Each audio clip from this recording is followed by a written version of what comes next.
There we go. Wow, right off the bat. Great start. I was saying we're back on the wagon. Back on the horse. Back on something. Let's get started here. We're going to be doing I'm not even sure actually.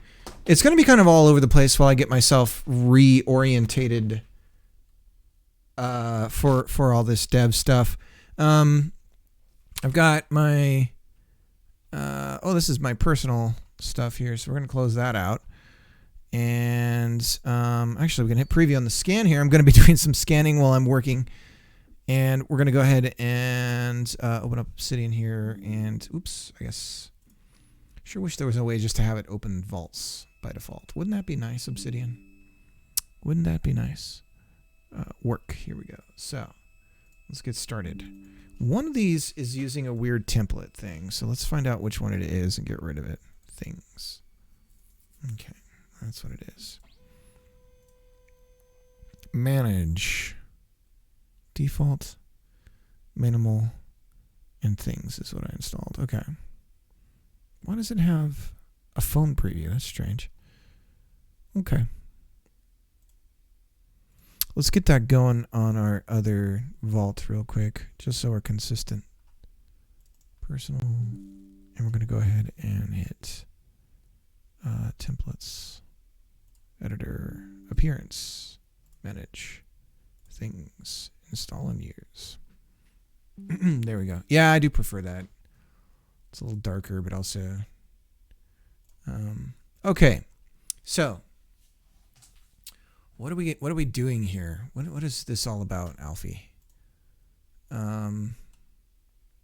What's it all about, Alfie? Dashboard. Yeah, here we go. We want to edit the stream info. Tactic stuff. We're not doing tactic stuff. We're doing I don't know what yet. How's our stats looking? No drop frames. Good. You know what? I was going to shoot. I was going to change something and I didn't get to do it. I was going to change the resolution of my streaming. And maybe next time. Godot Tactics, Godot Engine, Sokoban. Did I spell Sokoban right? I don't know that I did. Yeah, I did. And back on the horse again. Okay, so we're all good there. Let's hide the player. And can we get rid of the activity?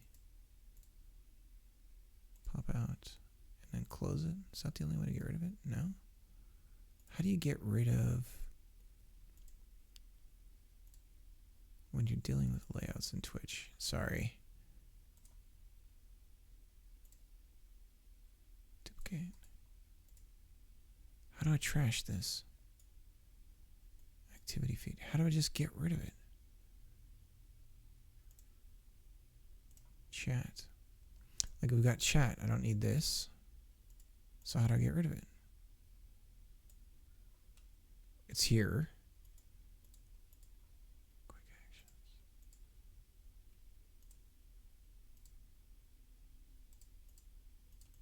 Something's weird.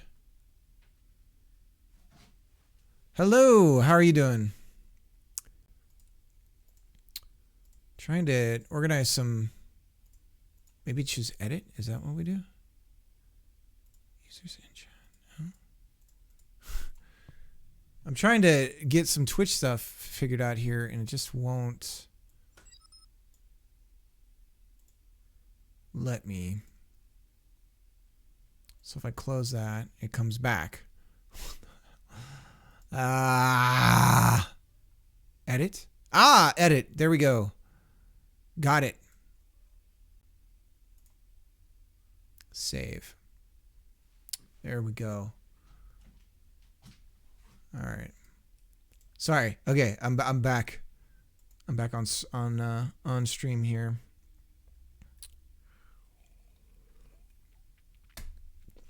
probably going to be doing some sprite stuff here. I'm going to be organizing some things here to get some things going for the stuff that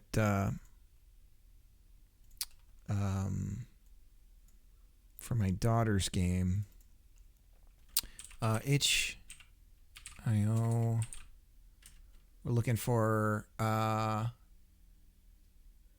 sprite themes. Somebody had developed a tool for theming in a sprite.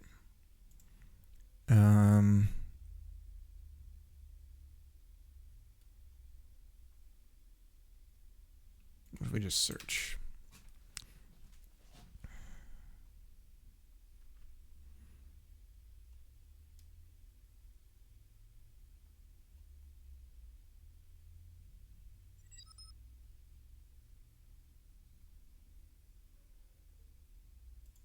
Yeah, I have. At least that name's extremely... Yeah.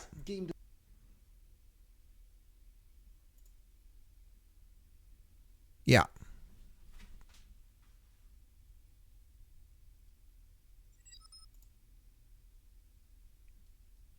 Nice. I'm not getting any notification sounds. Let's figure out what the hell's going on there. We're going to speakers, so that's our problem. Sounds need to be going out to speakers, so they are powering on. Powering on. This is one thing I don't like about chats, messages, highlights, ignore, filter, main.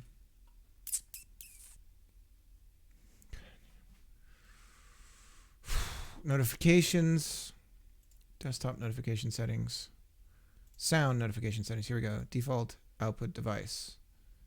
Okay. So whatever we have set to default. Okay, so now I should get chat sounds. Yeah, no,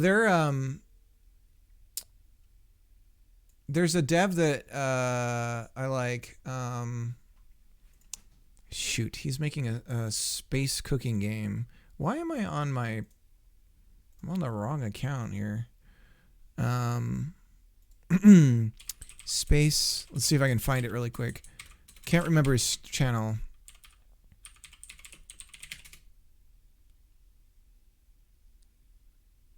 Theme. I put theme because I'm having a stroke because I'm searching for itch themes. Godot. Let's try searching Godot on top of that. Ooh, this isn't good. He needs to work on his YouTube game. Cause his description should be including at least including that. Maybe if we try chef. Yeah, chief.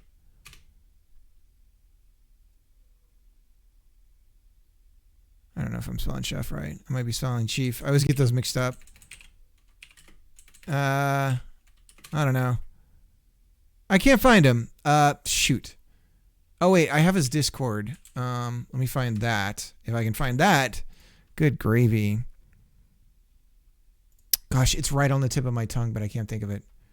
What is it called? Thoughtquake. Thoughtquake. That's who I'm thinking of. His videos are good too. He actually has wow, it's been a while since I've caught up. It looks like he's got it running on Steam Deck. He's doing dev on Steam maybe. I don't know. It's been a while. He's doing C# in Godot. And he was working on a totally different game. Cargo Defense was what it was called, and then he kind of started doing this other one. Ironically, it's interesting because I feel like he's the most honest in his dev logs. He doesn't do any like fancy like make yourself look really good even when you're making yourself look bad, kind of thing. But it's interesting him talking about his stuff. So I recommend him. I'll go throw him in the links here for posterity. All right. And I should do my Bing stuff. I need to get my Bing points. Should I do a supersonic quiz? No, we'll just do the freebies. Tom Clancy, R.I.P. Weirdly daily poll. Real quick. I gotta get my freebie points. Do I sleep socks on? At winter right now, I'm sleeping socks on.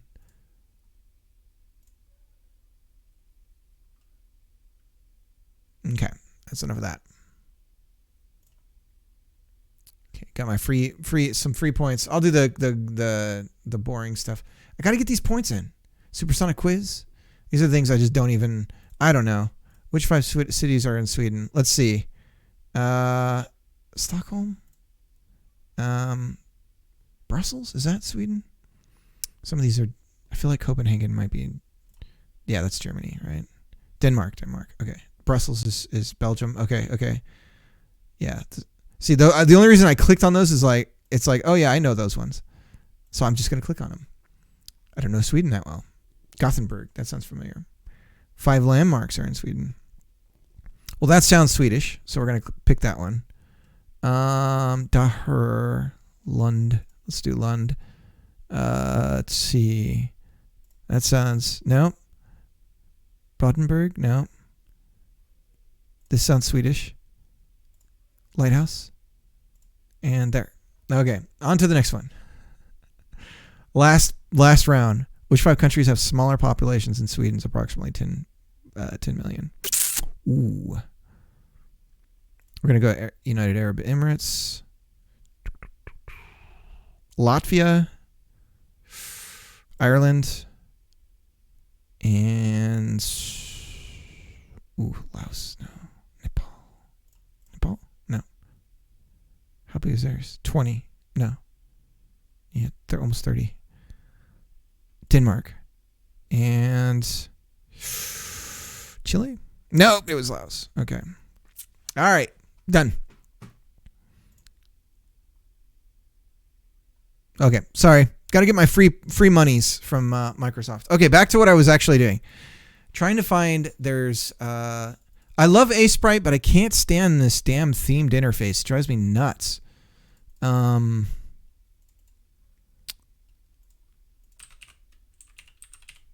Sprite theme extension. Somebody wrote an extension that makes it really easy to just kind of change the themes. And it was in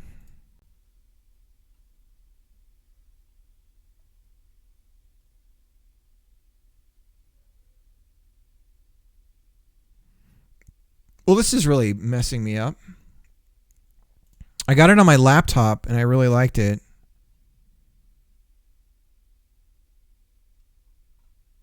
Theme plugin.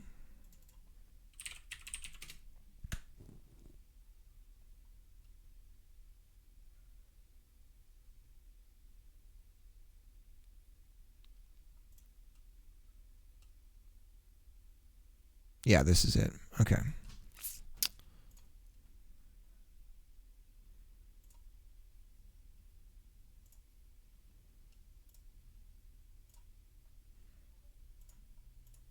Okay, now if we go here we go. And then we're going to load professional.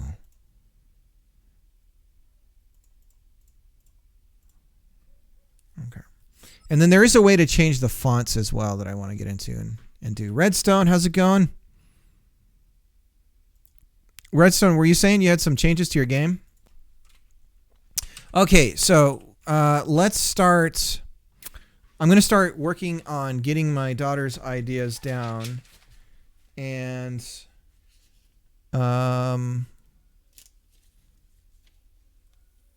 yeah, we're going to start sketching out what we're doing here. My mic is muted. I don't think it is. Let's double check. We'll go to Twitch. Stream Manager. Can we just go to me? Do we have to? Does this have to? Oh God, come on.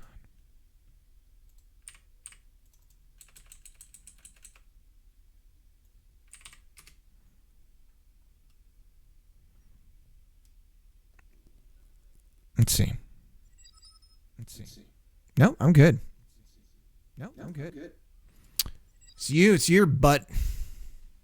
It's your butt that's muted. All right. Okay, so here we go.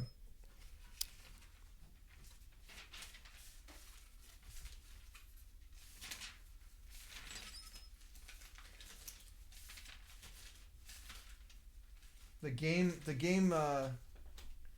some gaming notes here. No problem. What if you could, okay, so changing characters, obstacles. And then we had frog character.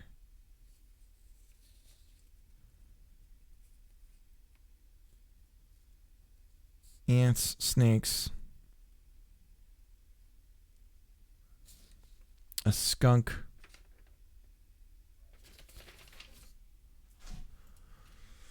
So I guess the main thing presently is if I'm gonna do pixel art, we need to pick a size. Let's see what we can get out of a 16 by 16 tile size.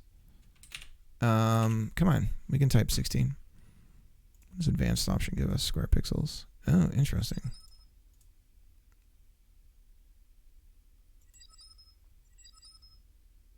$32. Well, 16 feels too big, frankly. Oof. Let's bring it down. Let's go all the way down to 8.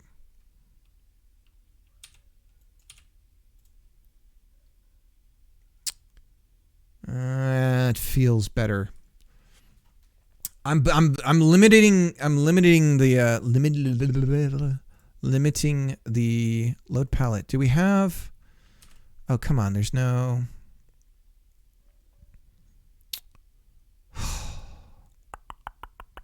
Is this seriously?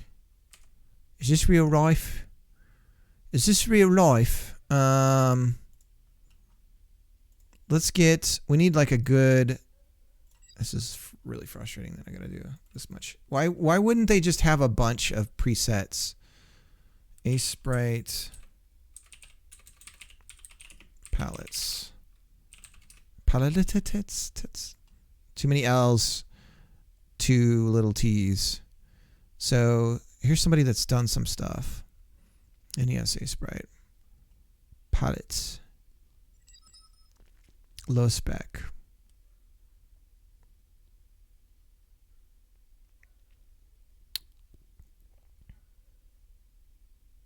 So it's literally called a Sprite palette, and then they don't give you a download for it.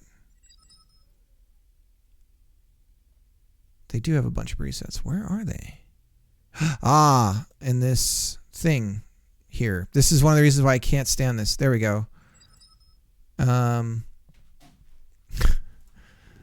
Image editors and all of this stuff, they iconify so much. And sometimes it just pisses me off. Virtual Boy. Let's do Virtual Boy palette.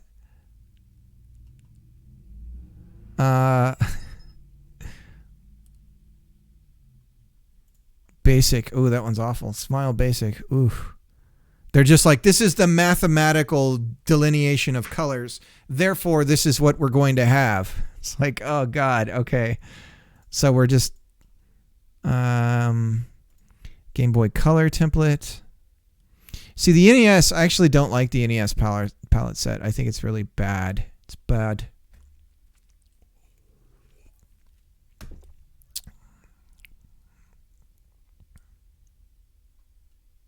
I don't know what this AAP64 is. I'm not sure what that is.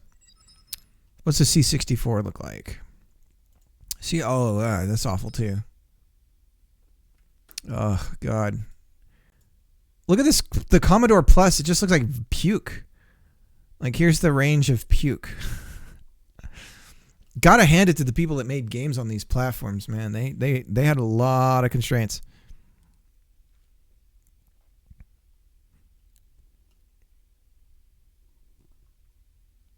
Master System. See, Master Systems is nice. It's a little bit there's no mids. It's just like all or nothing, but it's still, the range is better. NES isn't too bad. NES is actually pretty decent.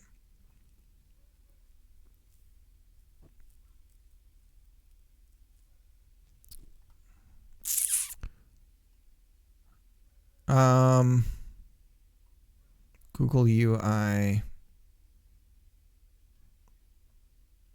Minecraft. I guess we'll just stick with NES for now. There we go. Okay. No. See, as soon as I see it like this, I can't stand it. Yeah. So we're going to use we're going to go with we're going to use the Shovel Knight rules where it's like, well, we'll use the NES color power set, but we're going to get rid of those kinds of limitations and all that stuff. I added a demo car by request. Nice. And one of those 16 colors had to be the transparent color. Yeah. Well, SNES, once you get to SNES, it's just like you're kind of sky's the limits. There were still limitations, but as far as like what I'm doing, I can't assign those limitations to myself in this editor.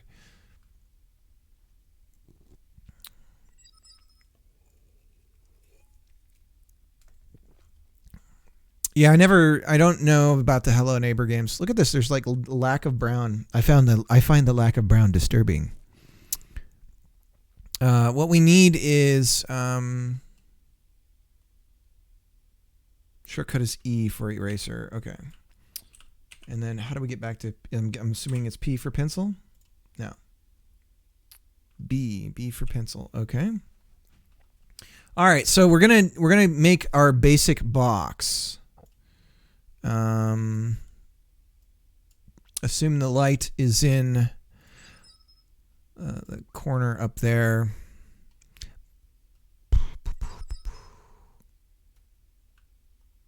That's what my doctor said about my BMs. I find the lack of brown disturbing. It's so stupid. It's so stupid, but it's whoa, let's not go moving things around.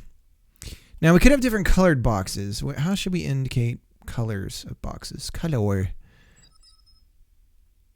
My favorite console, like of all time. That's a tough one, actually. Console specifically.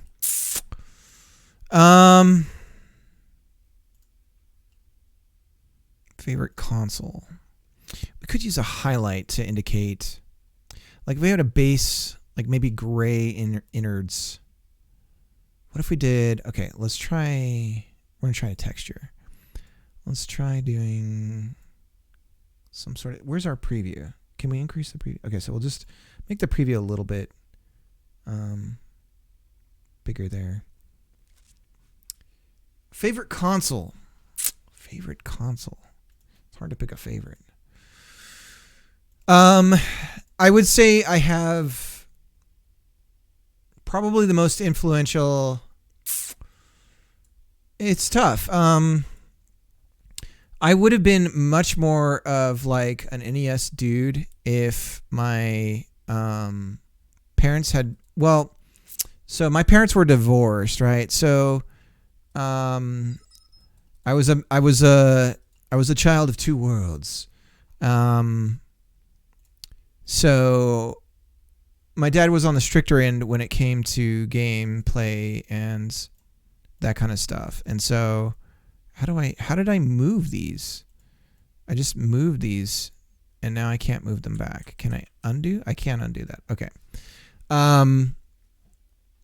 So yeah, my dad was a bit stricter about games, and so I didn't. And that was on the weekends. That was the time that I would be able to game, right?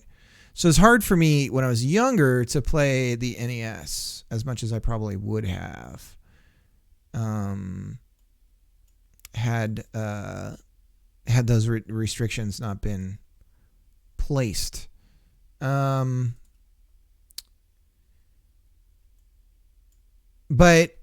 I don't know. It's got to be in the PS1 and SNES, NES section. I never had a Genesis as a kid. I missed out on that. We're not looking boxy right now.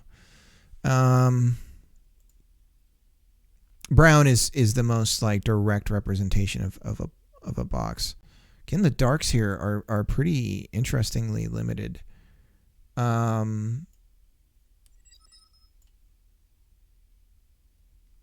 You would know the Genesis. If you're in Europe, you would know it as the Master System.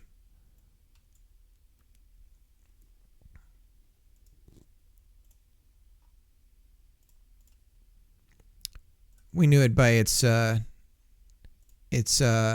Christian name.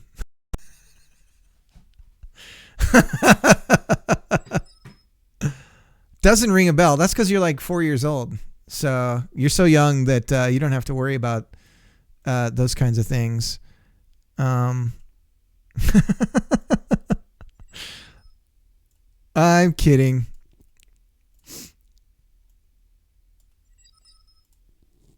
Almost 15. Yeah, so you have no idea what it is I'm talking about. That makes me just like, I might as well buy my plot and just blow my brains out. I'm that old. I'm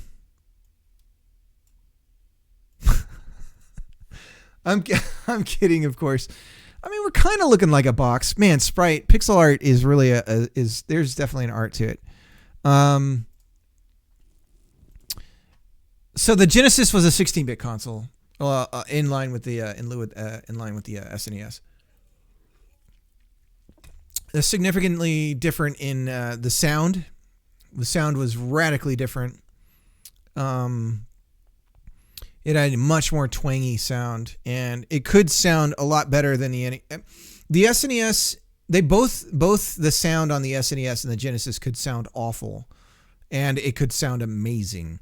The Genesis could sound closer to, like it's the like on a synth level. It could sound really, really, really cool, but it also could just sound horrendous. Maybe we should do the X. Let's do an X.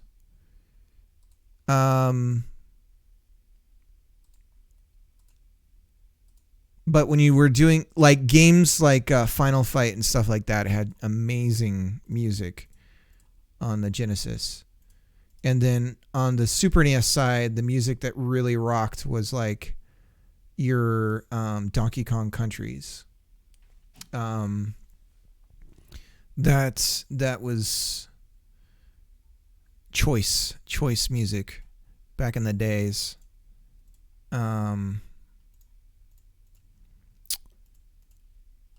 Then you had your see, it happened again. How am I doing that?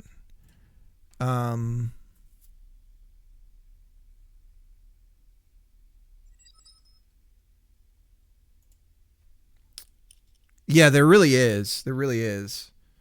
And because when you get into the SNES, you start to get sampling.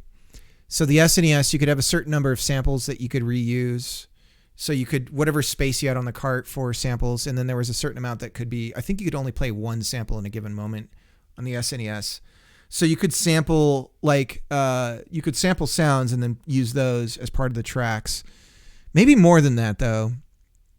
Like, I know that, for instance, a lot of the Koji Koma music, if I'm getting his name right, the guy who did a lot of the Mario and all that stuff for the SNES, people figured out the exact Yamaha keyboard that he was using and like the exact samples.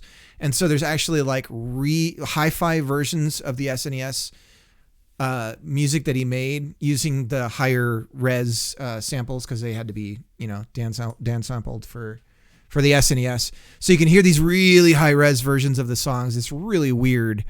I actually could find let's do YouTube, and we'll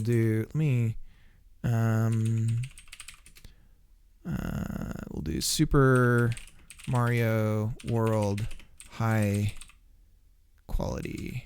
So yeah, so these guys are going through and like taking the samples. Oh, this is BS. This isn't it. What lying sons of biscuits? There's a trap remix. Super Mario World trap remix. Should we listen to that? Is it going to play on the...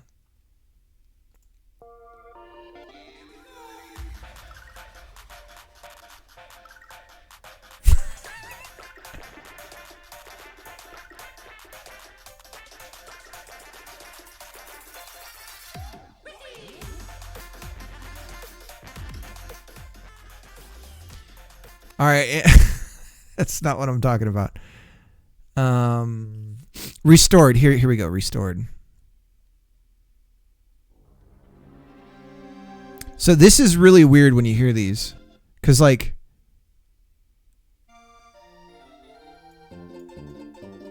it sounds off, because the sampling actually is a part of the music, right?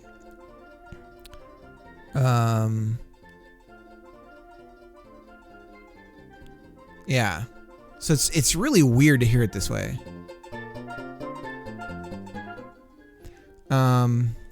Anyways, why are we talking about this? What happened? What's my favorite console? Yeah, so I would say probably the PS1 if I had to like narrow it down. As far as like that was when I was the PS1 came out in 95, was it? PS1 launch. So we're getting really distracted here. Yeah, it came out in 95. 95 in the States? Yeah, North America, September 95. That's right. I was diehard N64. Like, I read all the magazines and I was like, N64 is going to kick PS1's ass. And then later, I had to admit that it was better in different ways that I succumbed to. The demo disc thing for PS1, that was like being able to do demos. Like, I mean, it was just like, there's so many great memories with that stuff. The demo discs were just the best thing ever. Being able to like play games without having to like rent them or buy them or know somebody who had them. That was like a revelation. And then they would be in magazines. So you'd buy the magazines and there'd be a disc with it. And, or you'd get like Domino's pizza and then there'd be like a demo disc with the Domino's, so like, I think that's how I played Metal Gear Solid the first time. It was in Japanese. The demo was the Japanese, cause it hadn't been recorded yet in English. So I think the fondest memories are probably the PS1, if I had to put it in. Modern consoles.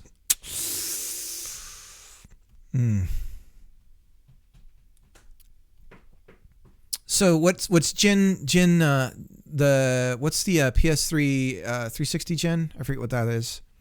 Honestly, I'm all over the map with consoles. Yeah, Game Boy. I had the Game Boy Light or whatever it was during the Game Boy Color, but they released a Game Boy that was like the like compact one. I had that one. My first portable console was the Game Gear, and I only had like 3 games for that thing. And Game Boy is far superior, just in terms of like quality of game library, and just as a system, being that it's portable, it was the smarter choice to go with. And all the Nintendo portables, I was probably more the DS was a big one for me. I love the DS. Yeah. Yeah, the low spec, he's like Italian or French. I know who you're talking about. Yeah, I love his videos. He used to do like he would do like low spec hardware, like he'd get a laptop and then run the modern games and he'd figure out how to change the I&I settings and stuff and then eventually pivoted over to like historical stuff. Yeah, I love his stuff. I almost started like paying for his, like he has the other video service that he does. So this is looking kind of boxious. So we'll take it. Yeah, it's a smart choice. It's a smart choice. And his documentary style, I really like it. You know, his choice of having these like animation stills, and he's even developing, he's like creating a meme. Like he's memeing his own stuff, which is incredibly smart to do with the internet culture. Being what it is. Okay, so we've got a box. Let's blow this out.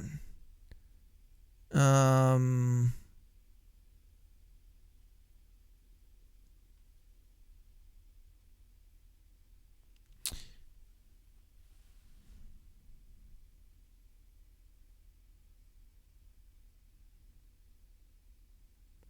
do we change our canvas size? Here we go. Let's can we do ×4? Is that gonna? It lets us. Oh wow, that's cool. It has kind of the Godot thing you can do where you can do the math in it. That's cool. Okay.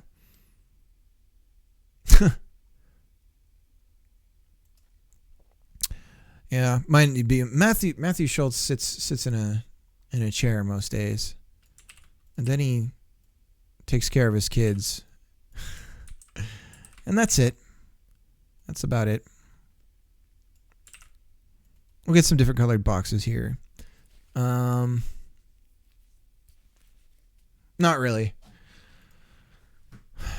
My life's not that boring. I hope not. All right, Redstone. I got to check out your new your updates.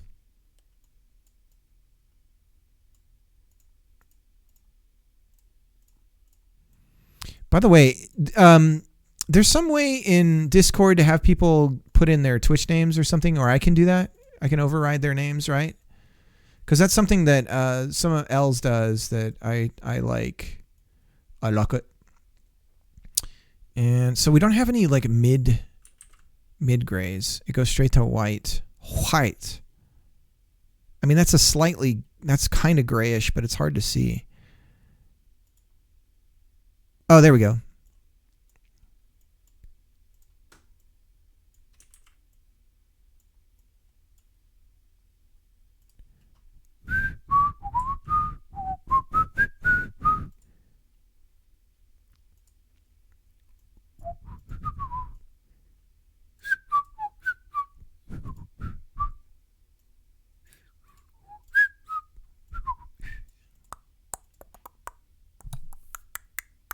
So I'm not liking the way that this reads when you have the two colors together, and I'm trying to do a highlight here.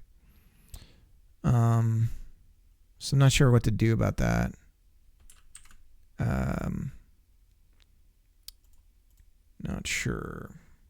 Okay, so we got a gray box. What other colors, kind of colored boxes could we do? You know, it's funny. My last stream, I did a challenge to make a game from scratch during the stream, and for the most part, I was successful. But I've gone make the game a bit juicier, and now I've spent nearly 12 hours on it. That's what happened to me with the hexagon game. But I got to a point with it where I as somebody who wants to work on it, I want it to be something else. And so I put it on the shelf and I'm just letting it cook. Mustafa, thank you. I hope I got your name right. Welcome aboard. I give a shout out to Obsidian, BLK in the chat as well. He streams. He does Godot Dev as well. Not bad stuff.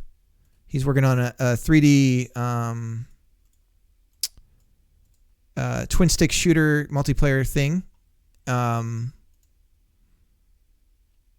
I drink too much? Really? I couldn't imagine you as a drinking kind of guy.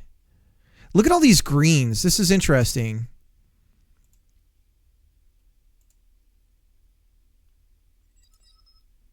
It was a pee joke. I gotcha. Okay, so we got a green box. And these are, yeah, they're reading boxious. They're pretty boxious looking. So I guess blue and yeah, I'm not one myself. I tend to, like in social settings. You know what's funny? I'm going to go on a little bit of a rant. Here we go. Get ready. Strap in, boys. So, you know, like, it's interesting. Get my strap on. So when you're on a diet or you don't drink and you're around people who do drink, this is the thing. It's the same thing. It's the same. Why can't I draw right now? My drawing, it won't let me draw.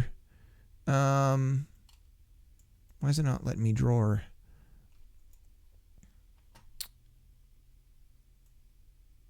When you're around people that drink and you don't drink, or they find out you don't drink, specifically when they're drinking, I have nothing against people drinking. That's, whatever.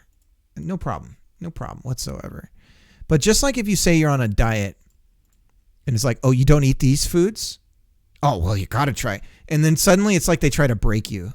Like suddenly you're a horse and they have to tame you, Why can't I write? What is going on? Why am I one off? What is happening? Something is going wrong. I can't draw. I can't draw. Why can't I draw? Why is it drawing here? I don't understand. Let's save this. We're going to save this in my Sokoban. And we'll make a new folder here called Art. Art. And sprites. Boxes, we'll call it. Do lowercase. All right. And I guess we could close and reopen because I don't know what I did, but I did something to break this. So let's just reopen a sprite. Go away. There's my scans. Okay, let's see. Hang on. I'm archiving my some negatives here. So you'll excuse me while I get these fixed. Oh, this one's messed up. Let's see what we got here. It's my long dead sister's cat. I was with her as she took her last breaths. Rip. She never got her fixed, which I thought was awful. This is my dog, Joey. He's also deceased. This is Joey and Doogie. Doogie is also gone. I will remember you. They were good dogs. In so much as they got out all the time and made me chase them around the neighborhood. Rip. Okay, so I see what's going on here. The film is loosely, yeah, it's wigging out. Doesn't know what to do. There's a butt shot. It's my sister. There's Joey again. Okay, hang on a sec. Gotta adjust something here real quick. I am also taking care of live stuff on the stream, but it's gonna be a split second.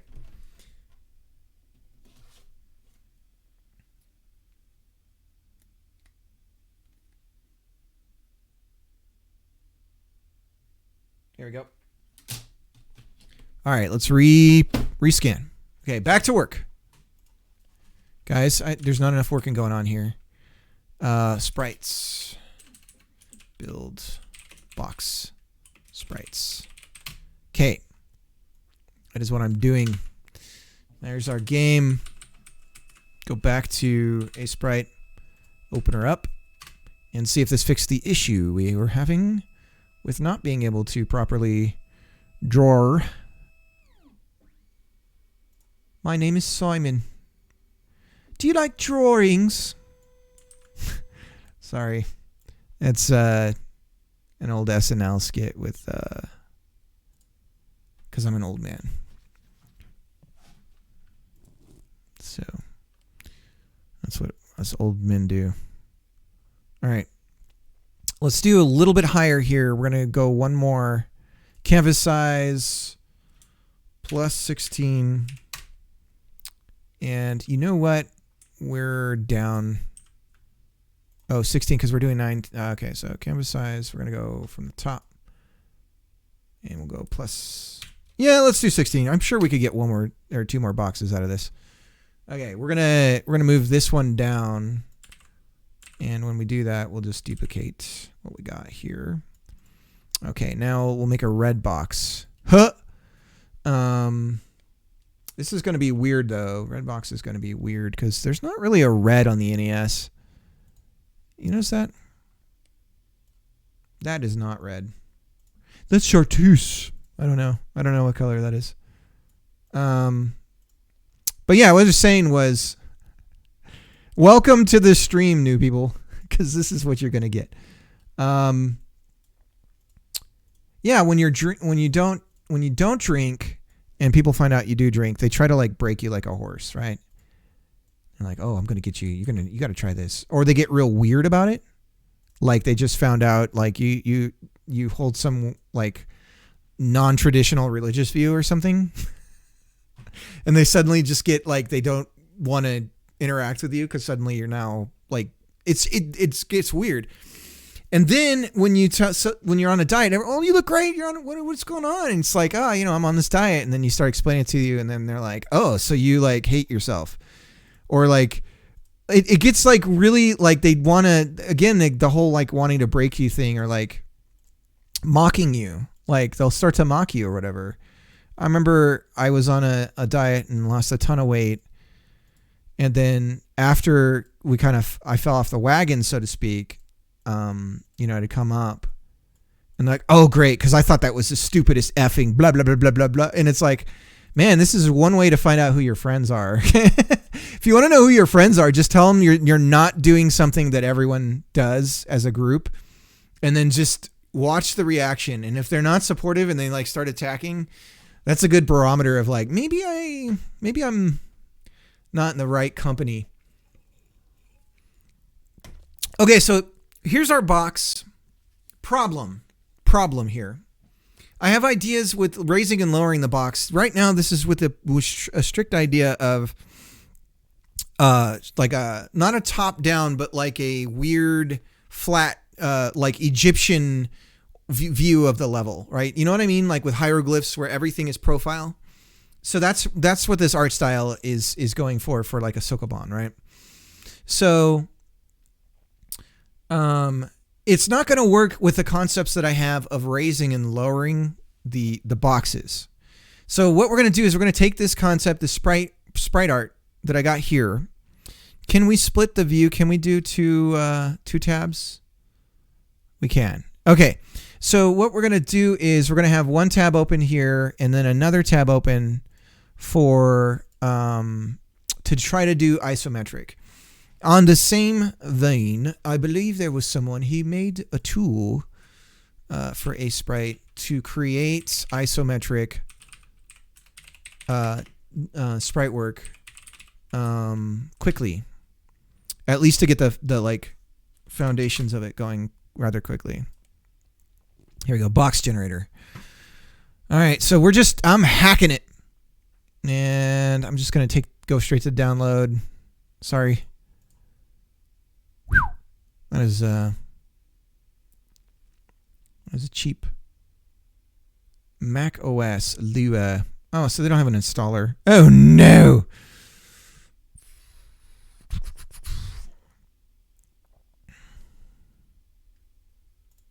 Okay, so then we got to extract date modified. It'd be funny if. Oh, we got to. We need to bless the stream. Everyone, the stream has started. It's time for the Carmack to bless us. How do you do emotes in this chat thing? Is it with the colon? Is it cricket? How do you do emote? Emote? Is it asterisk? Do I right click? I don't know how to do emotes in here. Is it the double colons? I've got a Mac. I was primarily deving on Mac, and then my iMac decided to finally rip. It was a decade old. It's over a decade old. Old man grumble. Did we extract this? Isometric box, Lua. So how do you add plugins? I'm just going to go to, I could go on a rant about Windows as well. I really just should make the leap to Linux again. Okay, so it's not here. Hey, Sprite, where are you? There you are. Docs, data, extensions. Palettes. Are the palettes just GPL, JSON? Widgets? Are they called widgets? No. Oh, the Mac you have has no USB? So you got to get like some weird FireWire to Thunderbolt to USB thing? Are you on the new like candy colored iMacs?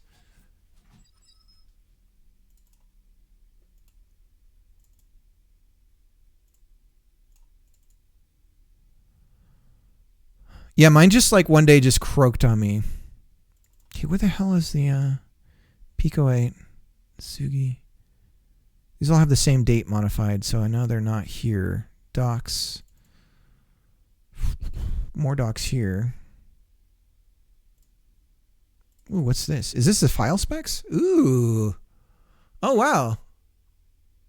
Okay. They have their own, that's neat. Okay, sorry. Let's look for, I'm sure they have the directions in here. File, scripts, open scripts folder. There we go. Okay. See if I had just read, right? Sometimes then file, scripts, open scripts folder. And then downloads, isometric box. Then what do we do? Place the Lua, restart Sprite. Okay, I'm gonna restart. Save boxes. Let's pin this. Pin to start menu. And now Sprite's right there. I do like Power Automate on Windows. Pretty cool. It's like Automator for the Mac. Although I don't know. It seems like Automator is really just a second thought now on the Mac. Nice. Am I... I totally forgot who I'm talking to. This is my nephew. I just totally forgot. How's it going? I haven't ever had you in chat, so I didn't realize it was you. So the Mac's going good? I'm glad you like it. My poor Mac ripped it. My iMac was what I would stream on primarily. Yeah, you could stream and work on that thing, no problem with that. The M2.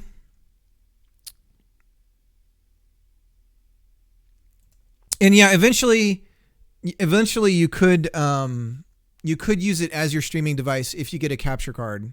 Like you can get like an Elgato or something like that to do. You would do your PC out to it.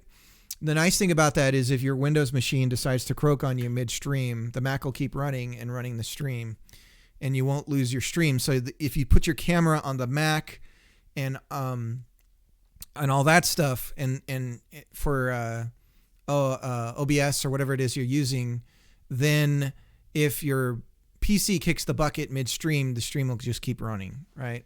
So that would be cool, but it would cost you more money, and that, you got to mow some lawns to do that.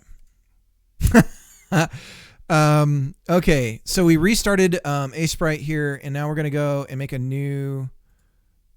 I don't know the sprite size that I should be doing for isometric, so we're gonna go 16 by 16 here and just see what we end up with. And we're gonna try to replicate this box look, but make it isometric, and just see what we get. Okay, so let's split this here so that can we do it on the left? Yeah. Okay. Let's put the boxes over here. Okay, so this is our box look. And then, do you have any questions so far, like with it? Do you think the stream would look better? I don't know. I mean, I'm running right now. This stream is happening on the same hardware that you have. It's the exact same computer that you have, the same Windows PC.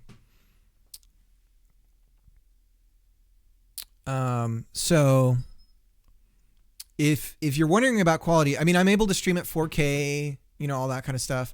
For gaming, when you're doing something like gaming, though, you would want to do 1080, and that's because of a limitation of Twitch. Twitch is what, 60? You can only, or 6,000. You can only send it. So you really, unless you're like the higher level, you can't go higher than that, really. And so you really are stuck to 1080 30. But my screen refreshes are so far and few between with that kind of stuff right now that I can get by with 4K 60. And my computer's just idle. There's nothing going on with it. But yeah, I mean, you'd be able to, like, if you wanted to stream editing videos or something like that, you'd be able to do that on the Mac, no problem. It wouldn't affect anything. But yeah, this is the CPU lineup going on there, and then I got that extra 8 gigs of RAM in, and then CPU. The virtual cores here, they're all just chugging along, no problem. And then GPUs chilling. And this is the one doing the heavy lifting for the stream. Anyways. All right, so let's see. We've got the Lua installed here. Script lets you create various sizes of boxes. There are 2 versions. Features. Okay, so requirement, known issues, installation. But how do you bring it up and use it? If it's a plugin, do I go... Looks like the mail just came.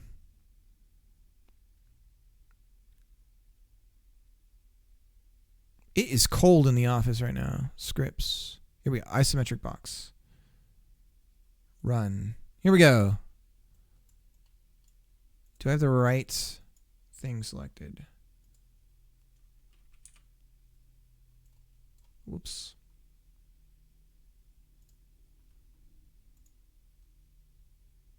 Add box. Okay.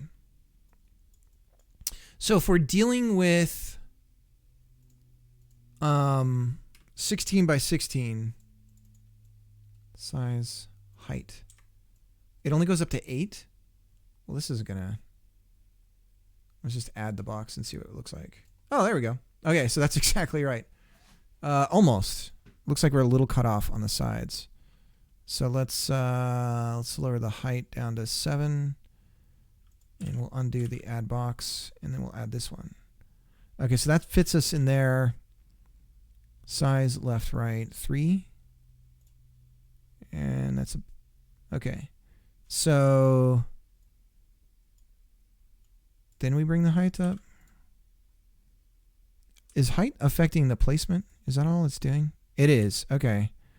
So we don't care about that then. Right. Okay. So interesting. So in this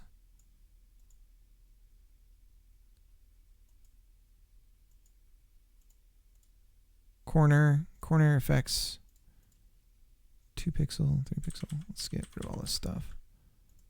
3 pixel. So what if we bring it down to 3? And what's weird is where it's placing it. That's the part that's confusing me. Like if I bring the height down to 3, yeah, it just shrinks the... What's deciding where it's being placed? And what if I do this? That's Okay, I just don't understand what's making it decide where to put everything.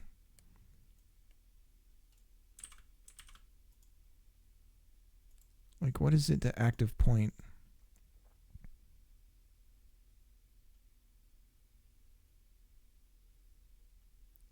Stroke.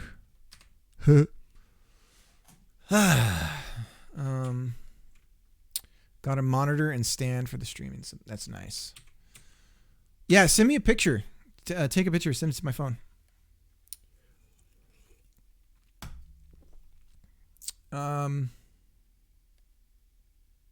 Yeah, I mean, I got some tricks too I could show you for streaming as well that I've got going on. This is weird though. What is making it decide to add the box down there? Like, why is it forcing me to have a bigger canvas than I need?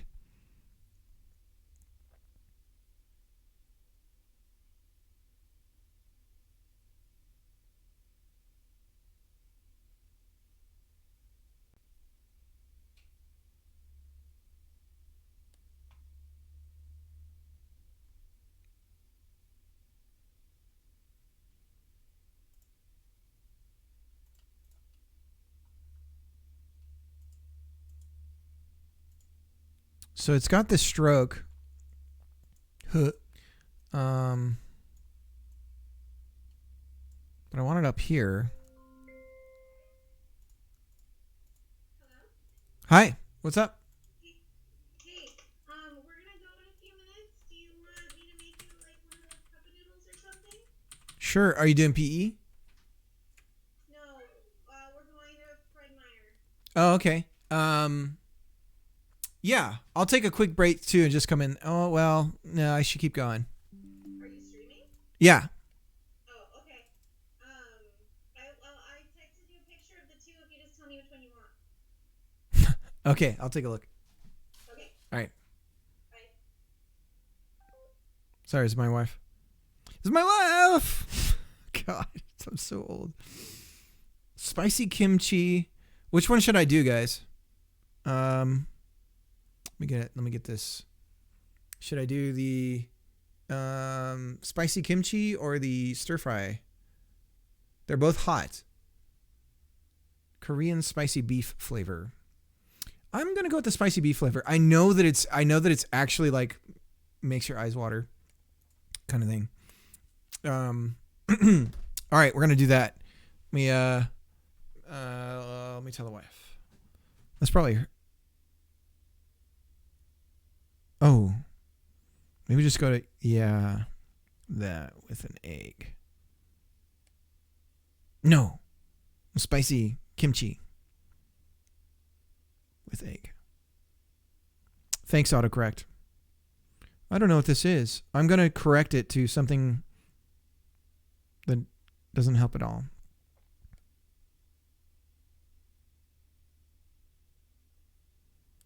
And to not make things confusing, I'm just going to get rid of my stream of consciousness in the text. There we go. Okay. Sorry about that. Back to work. New file. Back to life. Back to reality. Okay. Split these up again. Here we go. Okay, so this is our box format. What I'm trying to do is just, what is it going to look like if we were to do,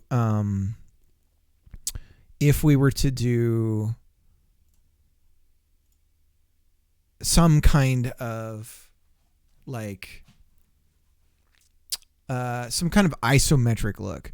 Okay, so this is interesting. It's taking the bounding box and determining something based off of that, for sure. Because if I click here, oh, interesting. The palette.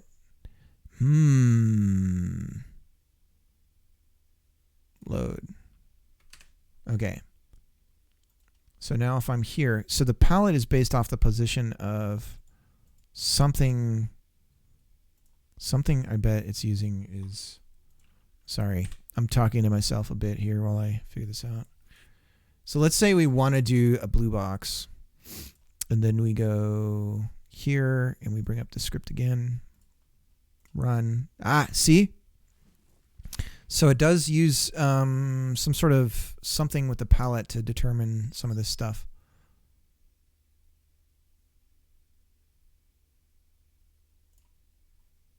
There's a cute video of my son working with my wife on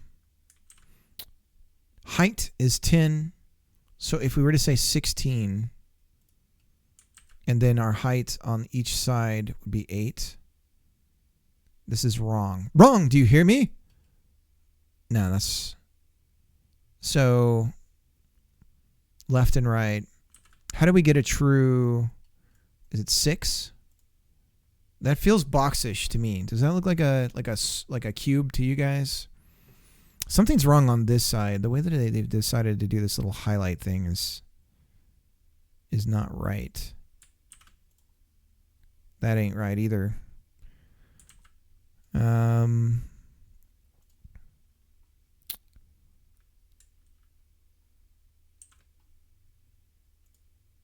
Why is it cutting off the bottom? That's the part that I just don't understand. So if we do the bigger space, then we'll get the highlight on the side. That seems more correct. Okay, so this looks more cubish. You ever play Cubert?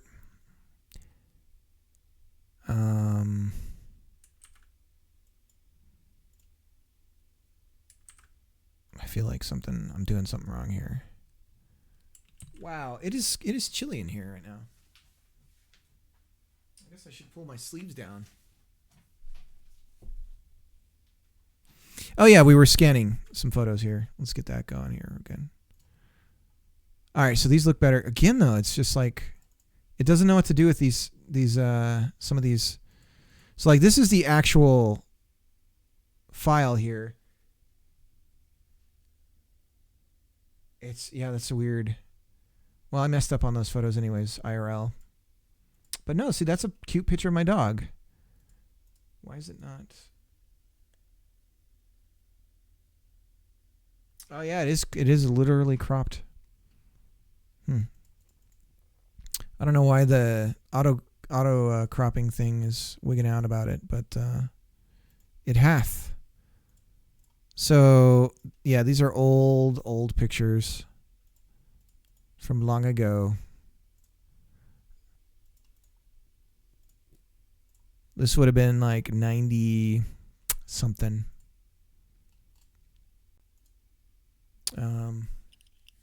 Like 94?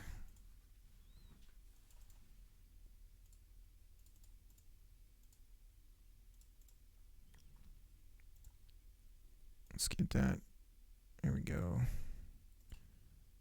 This is Joey. There we go.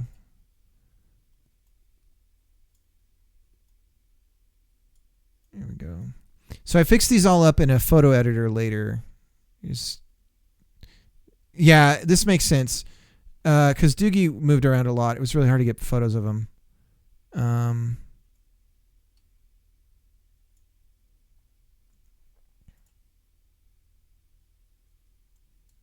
here's Joey. Okay. So then we go ahead and tell it, we're going to tell it to scan, and I'll get back to work. 1, start at number 1, and away we go. Good luck, scanner. Okay. Back to what we were doing here. Now we're trying to add an isometric box here and copy the... See, now it's fine. Why did it do it fine then? I don't know. Because of 15? But if we do 16, then suddenly it's like, I don't know, I'll just go over the edge. I don't know why I'm drawing it here. Is it... I mean, is that really the thing? Is like I actually have to have a certain amount of space on each side? Like if I'm doing... So let's say we're doing 8 tall. 16 was like a fourth. So what are we going to be doing? Like 2? But 2 is too small. So that's not going to look like a square. Right. So 3.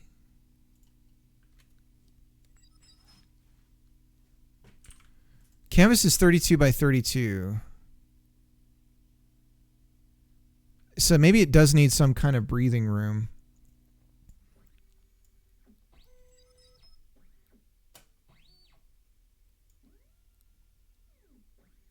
Yeah. That's what's confusing me, though.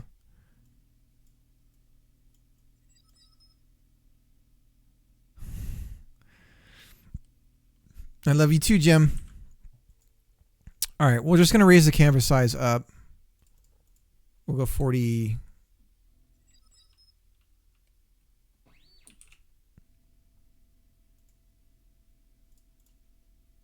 Yeah, it's just like, it's no matter what the space I'm giving it, it just shoves it down. It's really weird.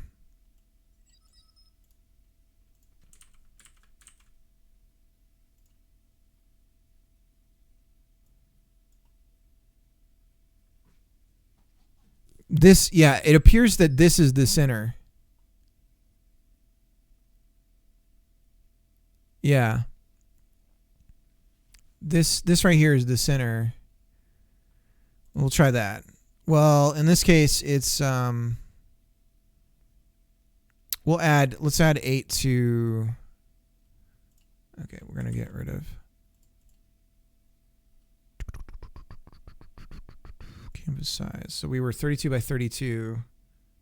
Just add 8 to it, make it a even 40. Then add a box. Yeah, 46 seemed pretty close. So we could do 48.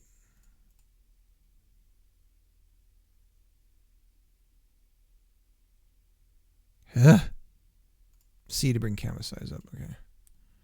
48. And then add.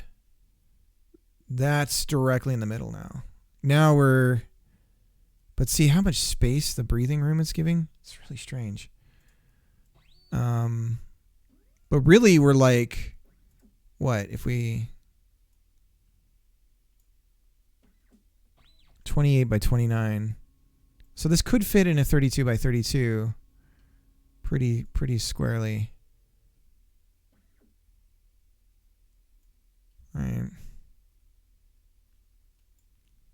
See that they did the 2 pixel thing. If you do that, now you can get it in the middle. Here you go.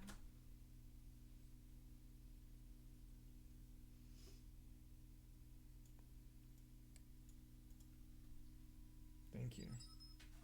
Oh, I meant the swirly kind. That's fine now.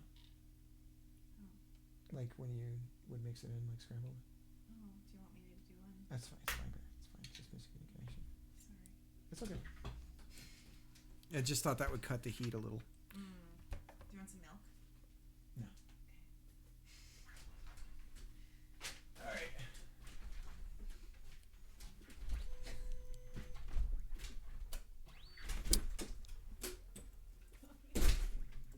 Unless we do like 15 for the height, right? Because if we do 15 for the height, then we'll get something that would be more evenly spaced on our heights.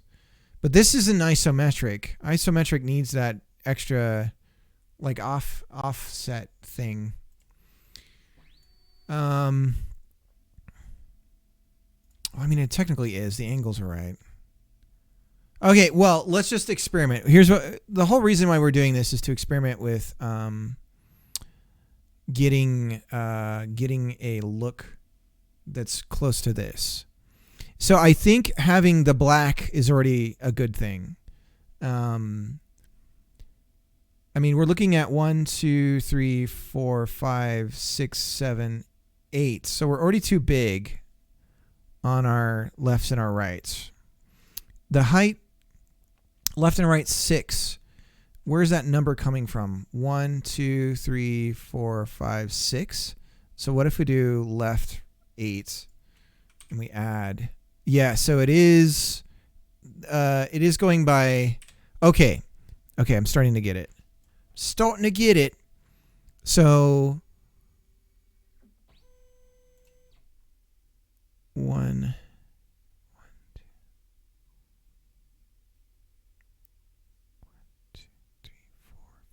6. So if we're dealing in 2s, we really want to be at 4. That's going to get our 8 by 8. Okay, so now if we're at 4, what's making 15? This. So then we want that to be 8.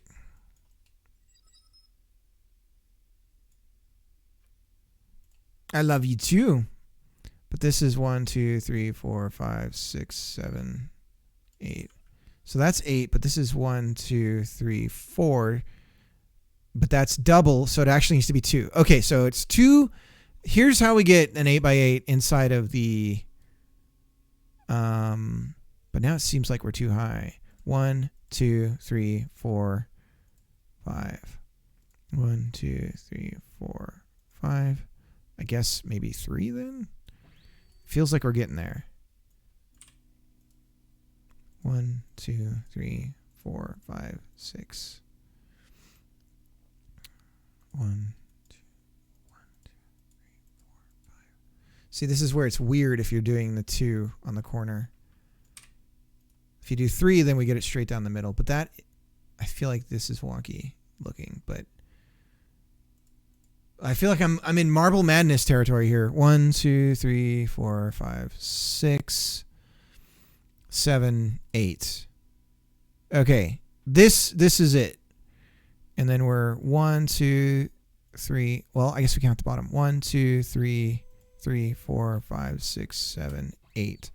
But if we bring it down, we're definitely not in square territory.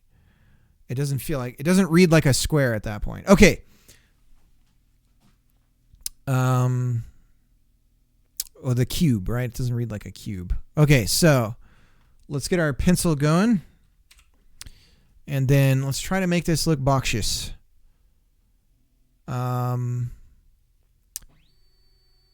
So if we're going to go black for the outline, I feel like that's a good idea. We could do highlights and grays all around to work as like an outline, but we'll keep the like penciled in black, that thick black color, so we can consider that part of the I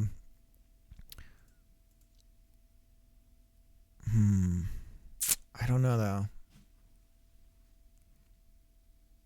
Stroke, top left, right, highlights.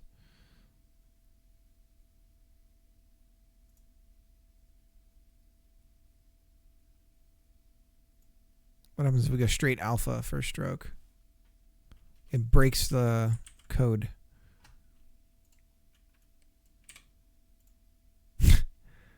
I broke the code.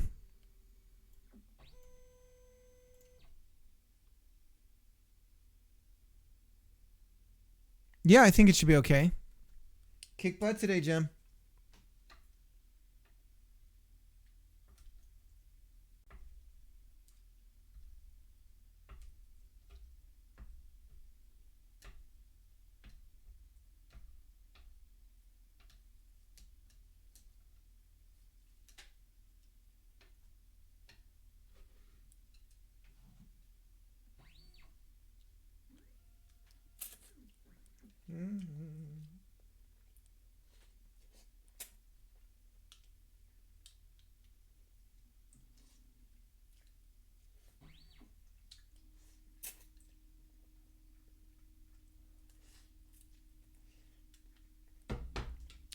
Woo!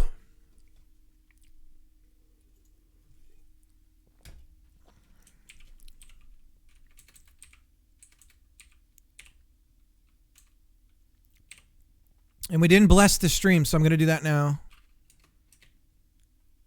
Hallowed is the stream. May Carmack grant us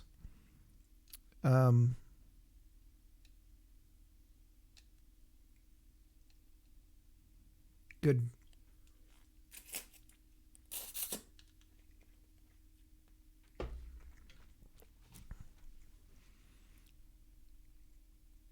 So this is where things get weird. Let's try to get this like, I mean, for the X here, it would literally be going across. But let's just pretend like it's only on one side. So the depth is there for the darker color. So we need to lift it up in a different way. So if the X is coming down this way and we choose the lighter,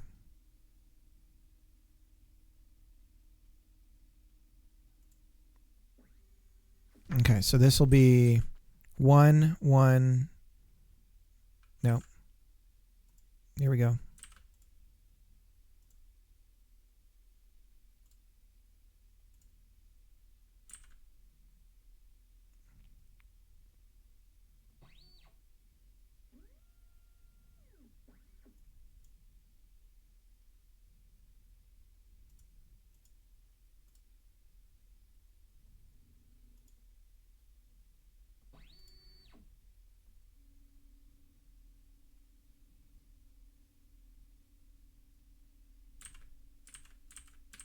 Did I get it?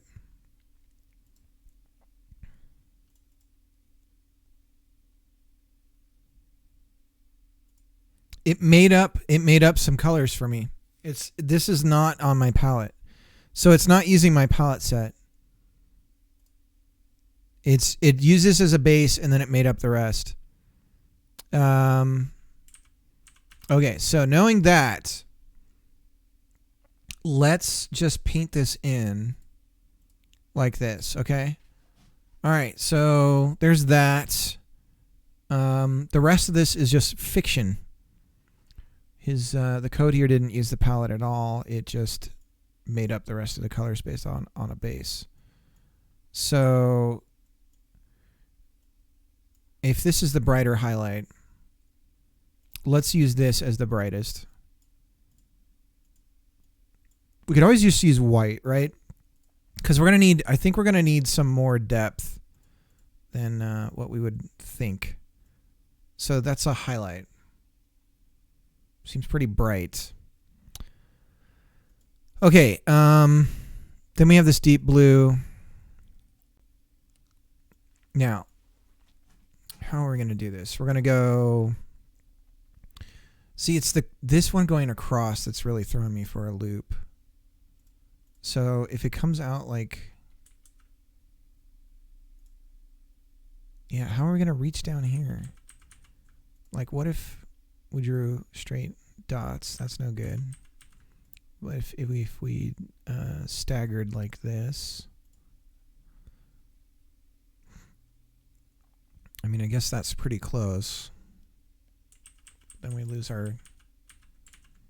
So let's go one higher then. Let's go height of 9. Add the box. And we'll get our colors in here. This is an experimental. This is my experimental phase.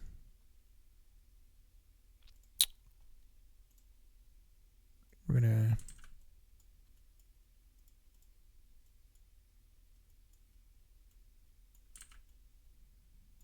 So what was Obsidian? I haven't gotten to check out your game yet. Are you still here?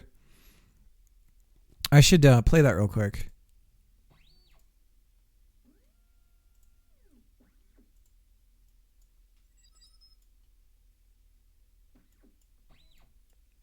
Let me go find it. So if we do 1, 2, 1, 2, we're going to break it right there.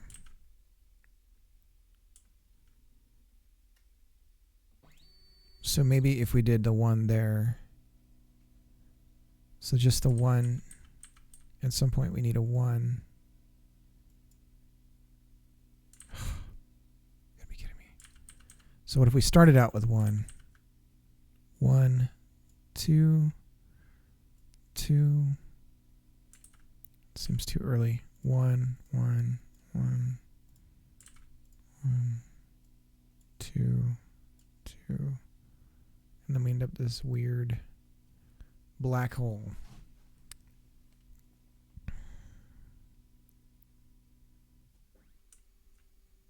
But but it doesn't matter. See, my brain is like, the math isn't right. But that doesn't matter. It matters what it looks like.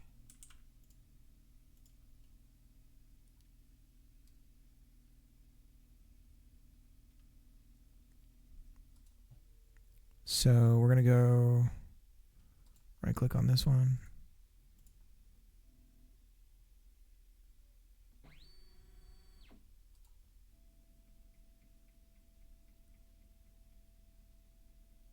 So what if we started with 1, 2? That looks closer. Okay.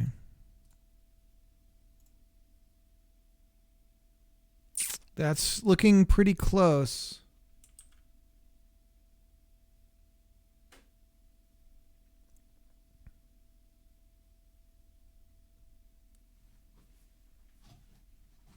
Looking pretty X-ish.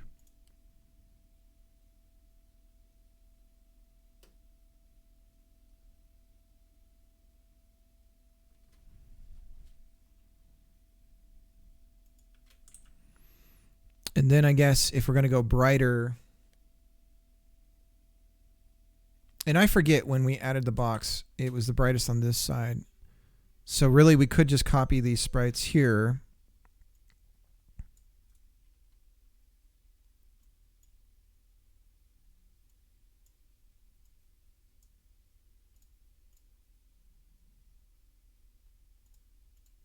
And then go brighter on this side. So we'd bring up the brightness here.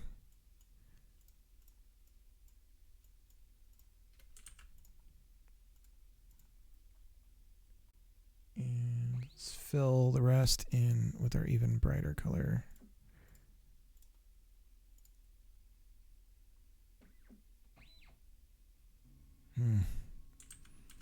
It's almost like we don't need the depth anymore. Once we do this, then we don't need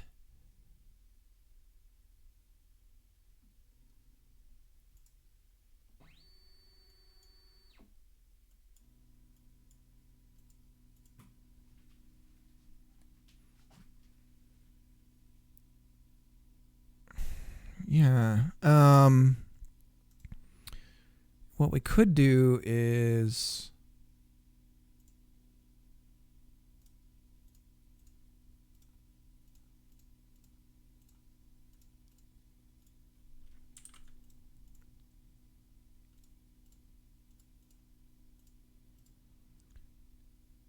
and then bring this in.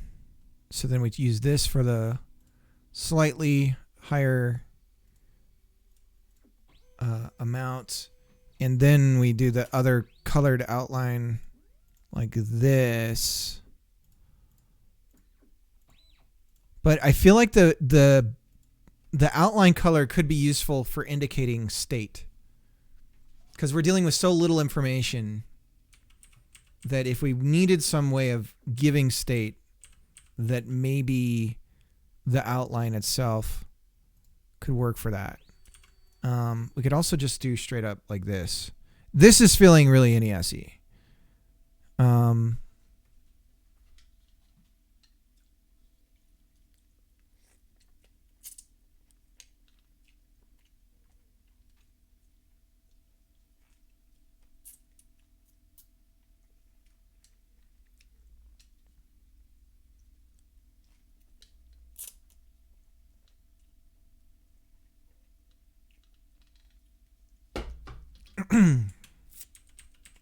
All right, I'm going to take a break and we're going to play Obsidian's game. The new one you made. That's the one I want to play. Let's see if you got it on itch.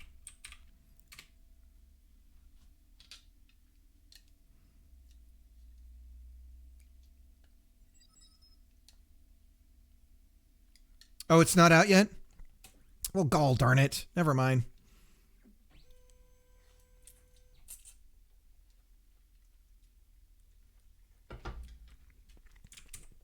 Let me know when you got it going. When you got a playable on itch. On the stream. Okay.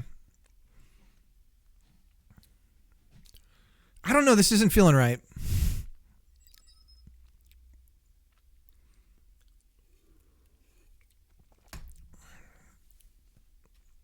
It's this. It's this clash here. I need the dots to be coming, the pixels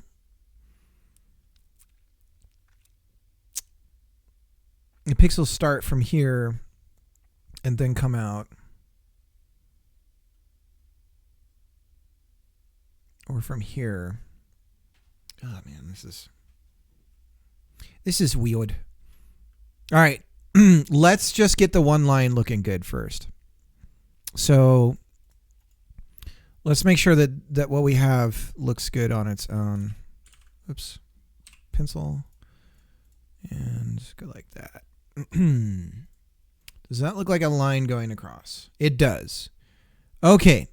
So knowing that we have that down, let's try to make the line going the other way look right too. And then we'll just combine them together and see what we end up with.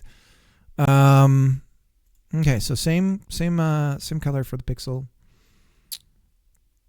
If we're starting here, and let's say we're starting here, is it a straight across?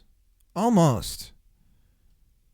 So let's say then that we're starting here. Straight across gets us to here. Okay, so then let's do that. How's that look? Ah! It's feels exactly the same as what I had done. But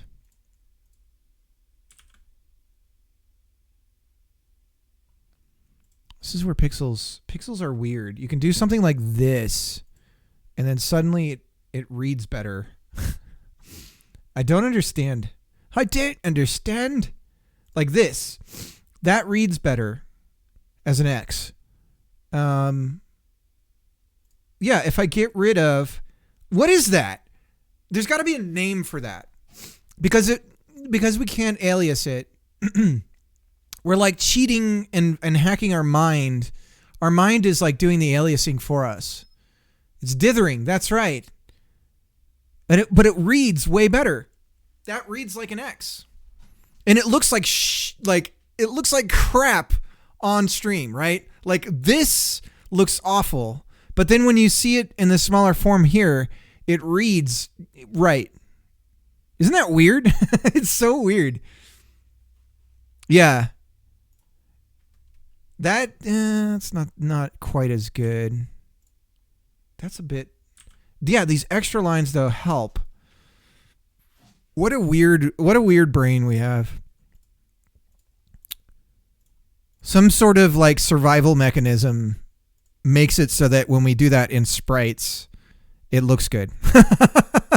It's like, okay, I'll take it. I don't understand it, but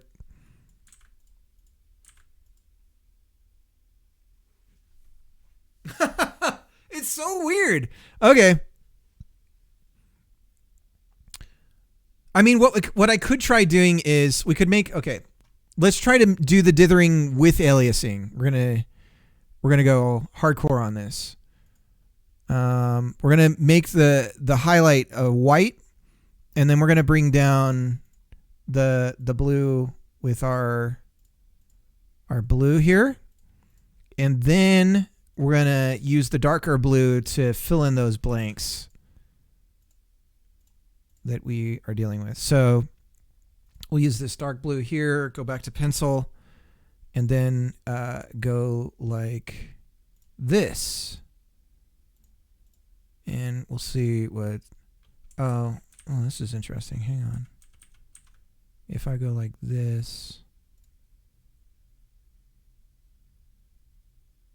or do I go like this? Let's see. If we go like this one's the in between. So I'm doing that.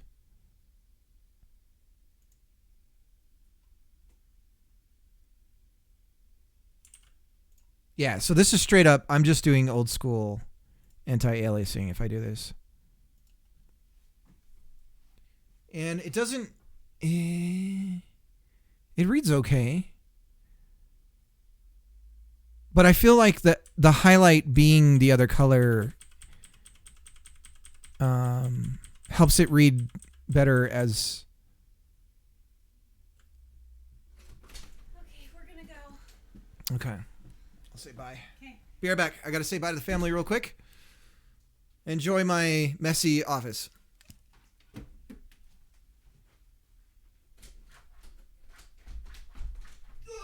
Can't open the door. No, I'm trapped in here forever.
I'm back.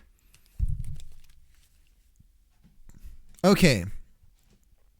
So, all of this so that I can raise and lower some blocks. What do we think about what we have here? We're dealing with, it's almost 16 by 16. Granted, we just can't get that extra. Like, we're going to end up...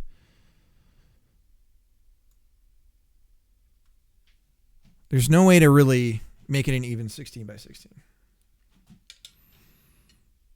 This is what we're looking at when we're 16 by 16. We have a hanging chad, as it were.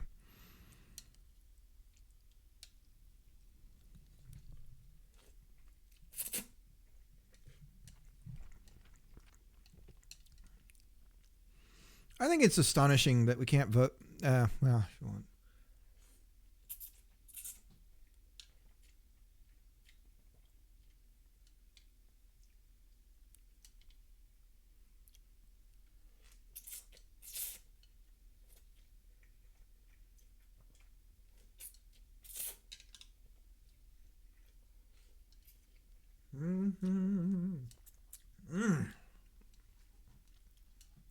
This is good.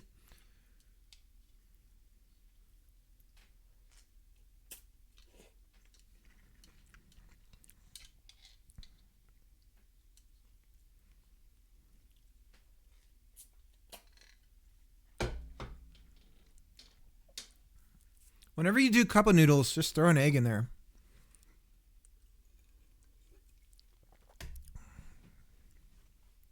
Like scramble an egg and toss it in there, or just if you're doing it in the pan, put it in the water once it boils. Makes it so much better. Okay, so yeah, I mean that's looking like an X. X gonna give it to you.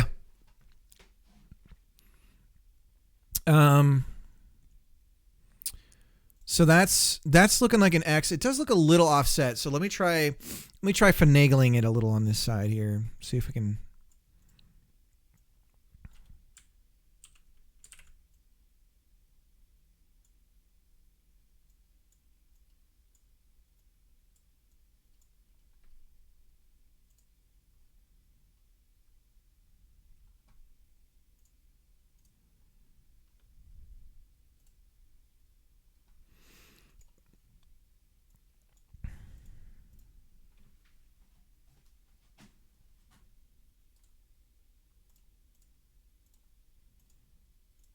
Okay, so we're going to go like this, and then to get it across, it's 2, 2, 2,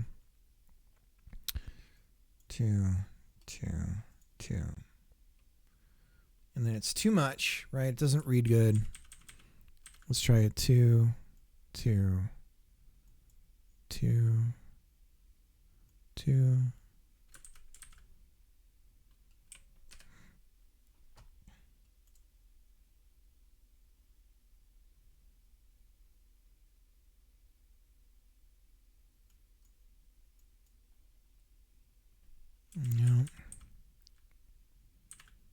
1, 2, 2.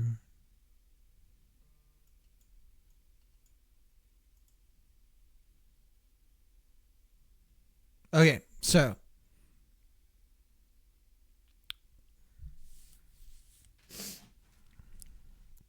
now let's try and get that alias look.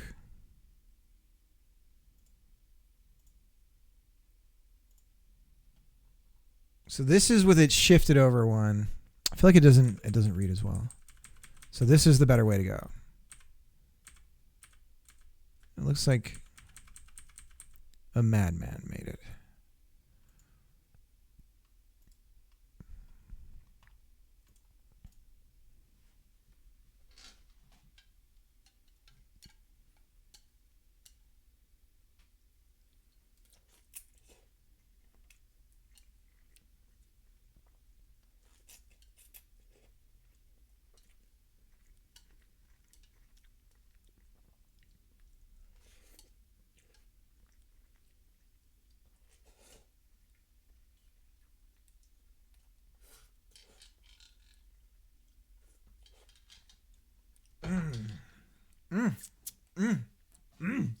Okay.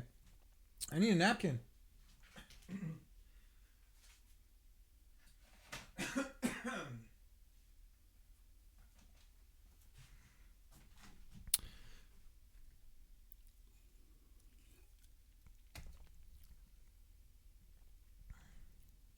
All this work. So then, when the box is below the surface, it's going to look like this.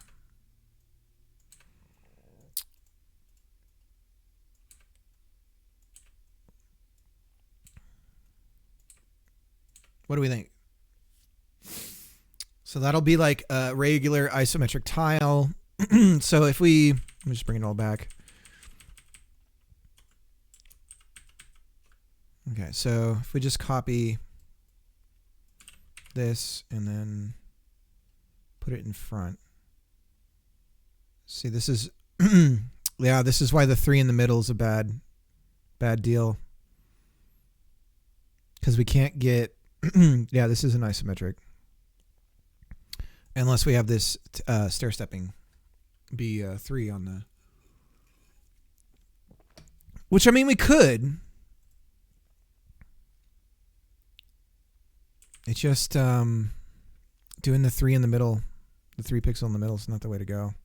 Oh God, I gotta do this all over again. Okay, well let's try to match this size here. So we're gonna go 3, 8, and let's make this a new layer. Or you know what we could do is move the box up more and add this box. There we go. So we're down by 1 here. Same height? No. But see, this is reading more boxy than that one. Now, if we were to cascade this one,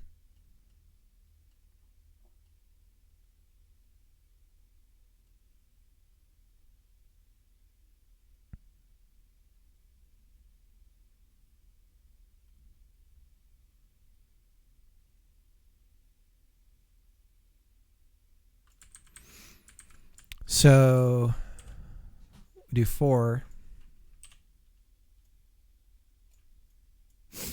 4 and 8. Ah, man, this looks nasty.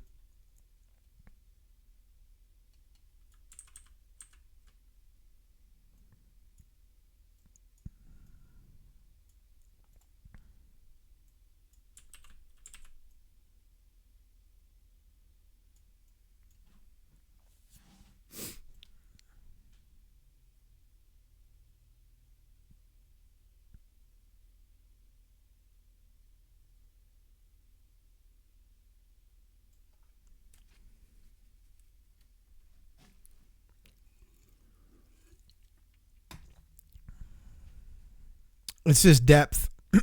Having these depth lines in the black outline,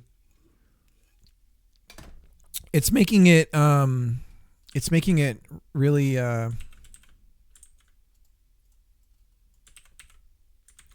Why is it not copying? The hell?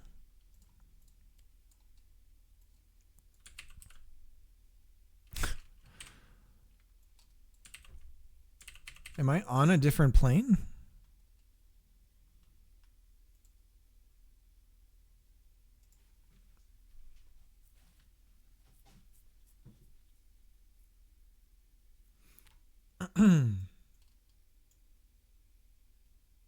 All right, let's go pure aesthetics. We need to make a decision. This looks better.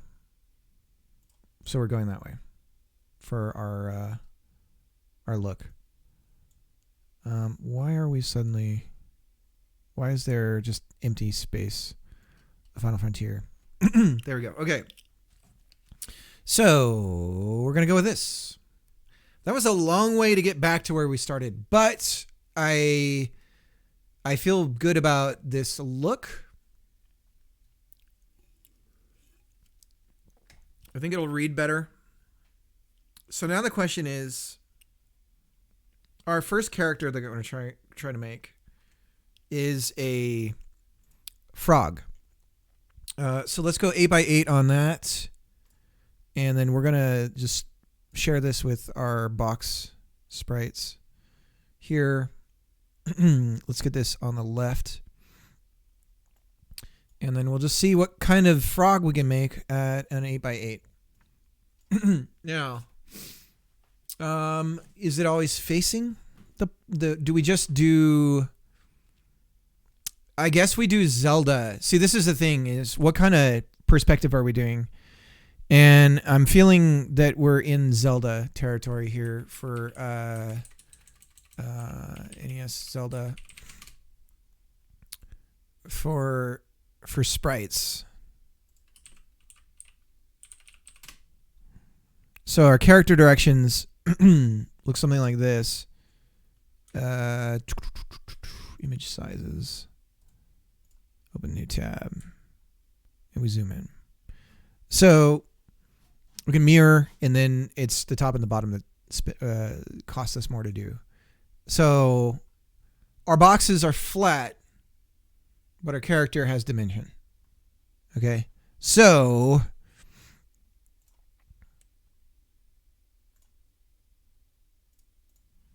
it's that weird abstraction that we just accept in video games. Now, green for a frog, right? There's a pretty famous frog in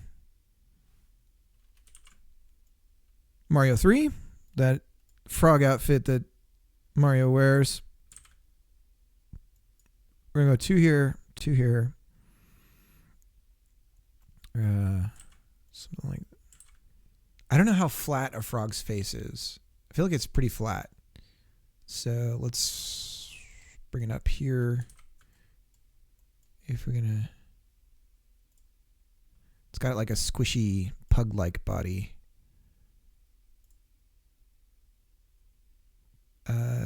Pretty muscly, generally. Frogs are. They're like pretty... And they got springy legs, right? So shortcut is M for lasso. So we're going to delete that. Frog profile. Let's look up a frog profile. I can't believe I'm doing this. Frog profile.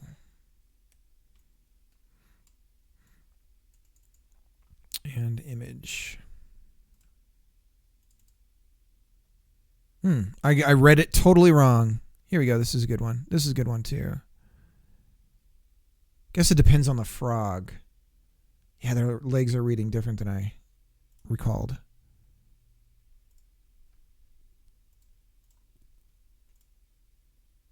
It's pretty good.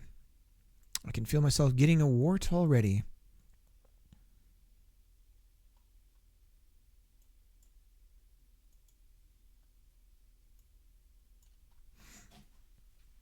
So they're much more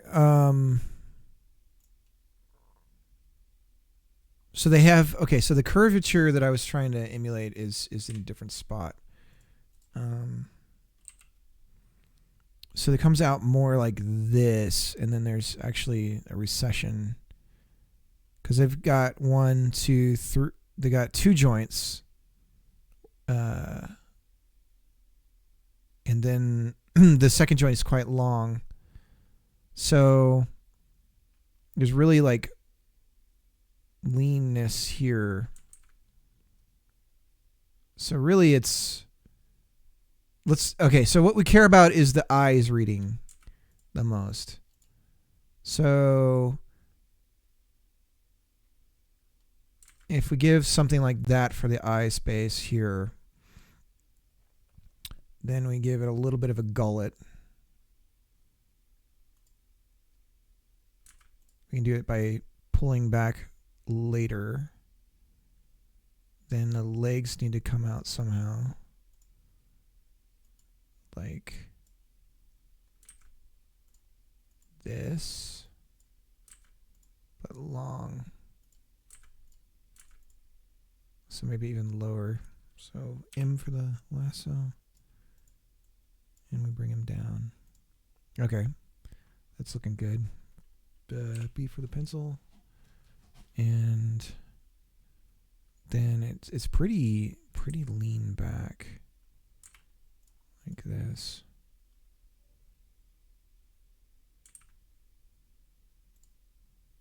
We'll give it like a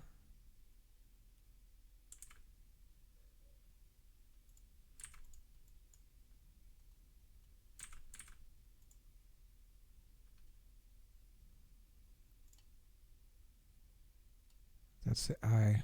Okay, let's give it a yellow eye.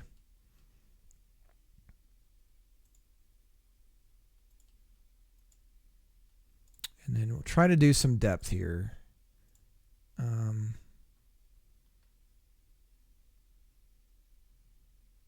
So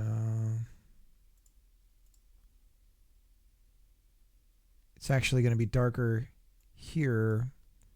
The leg will come up more like that. Maybe even brighter on these little implied corners here, and then something like that. Then it actually should be even brighter. More like that. Then we can get this for the main highlights. And then we'll go like this. How's it looking?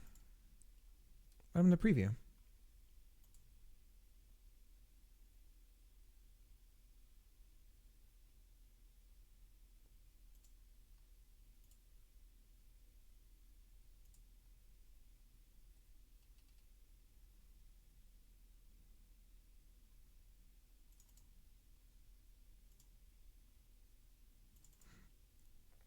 There it is.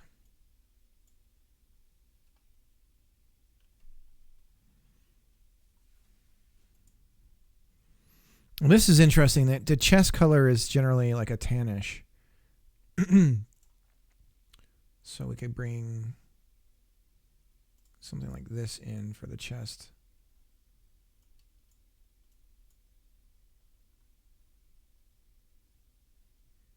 And maybe even go darker. Is this the same yellow? It is the same yellow as the eyes. So let's bring the eye up brighter.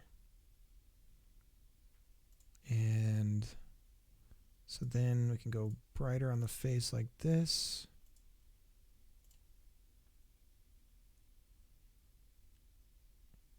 And then around the head. So even the mouth. Are most of them like that? No, they kind of have. It depends. So this is a monkey frog. I do like the tan on the belly. So we're gonna go along. We'll do this, and then we'll do this for the belly, and then some sort of depth in the face there, and go like that. this is hard. What if we go black eye? It really pops. What do we go? White. No.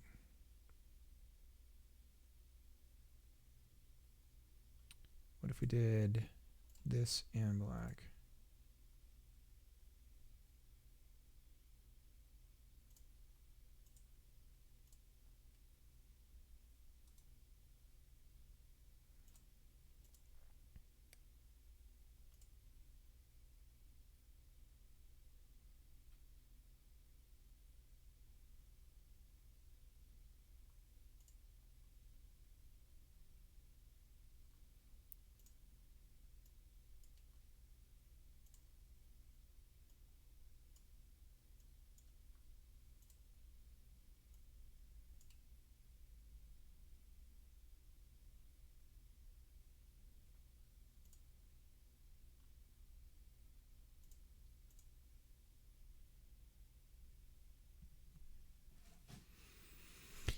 Well, I mean, that looks like a frog.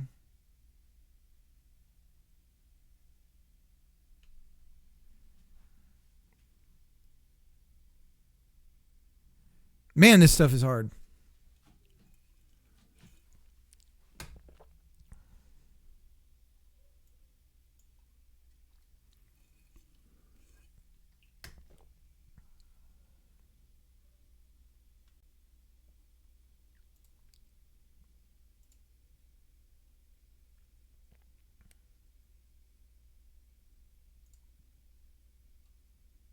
What if we did it this way? Or we could even do it at an angle. No, probably too much.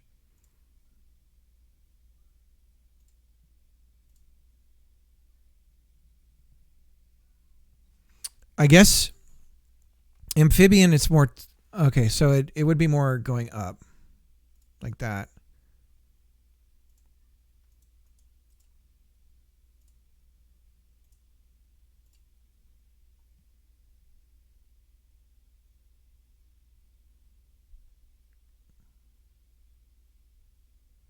Would a blink, like if we wanted to do a blink,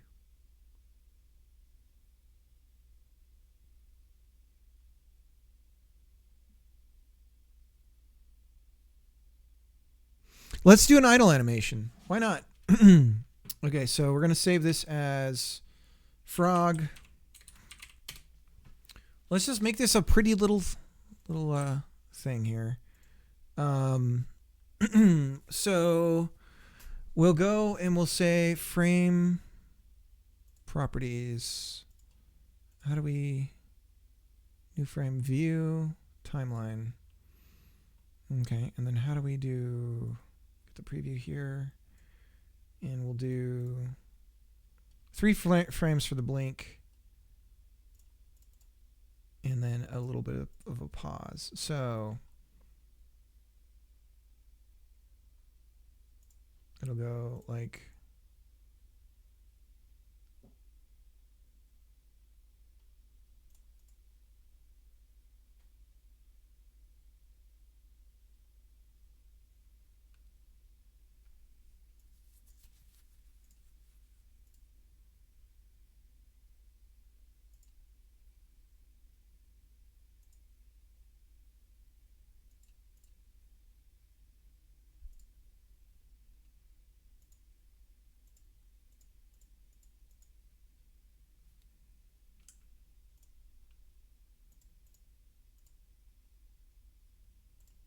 I do actually like this better.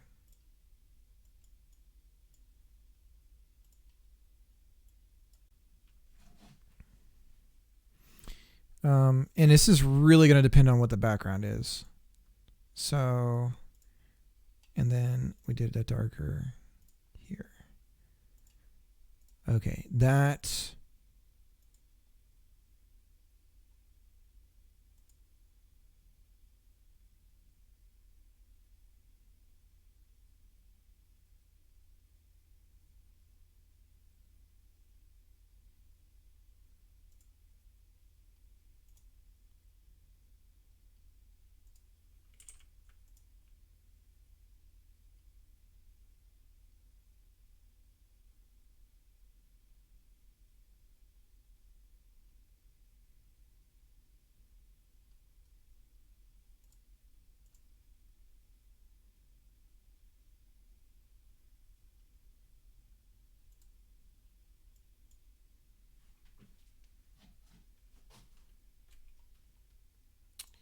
Okay.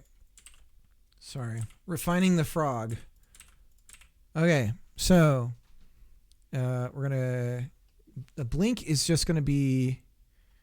And I'm sure there's like a speed that will be the most froggish blink speed possible. But I don't know what that is. So we're going to go like this.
Okay, let's see what it looks like in motion.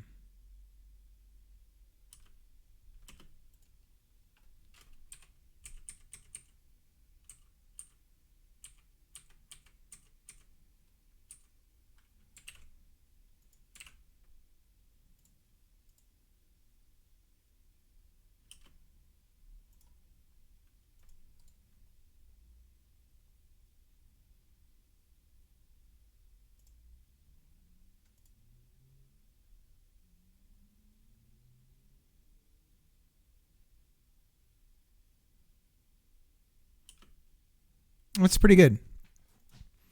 All right. It's a cute little frog. How much time do I want to spend on this thing now, you know?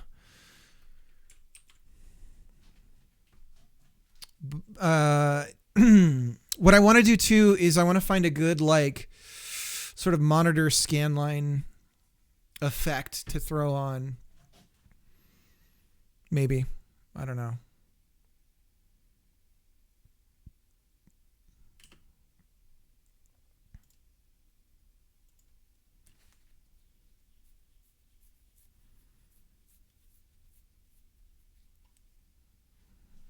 It looks like a frog. I like it. They do have their tips of the tips of their claws can be a little more tan. So maybe we do that instead.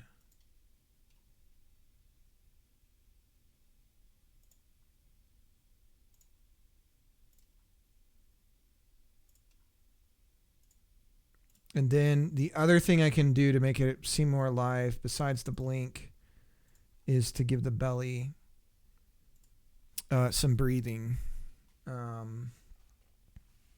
thing. Either the chest wall comes up and then down, or it pulls in and then out. Again, I'm not familiar with amphibians. They have lungs just like we do, right? So they...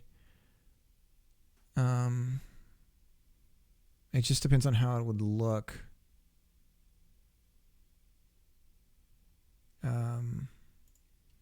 So we could try just I could try just deleting that one.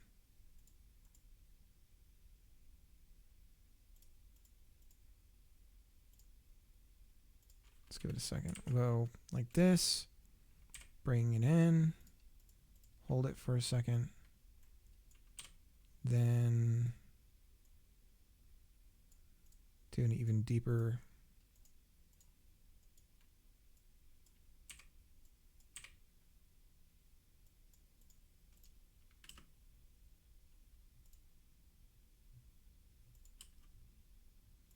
Or how about we do it sooner and then we hold for 2. And then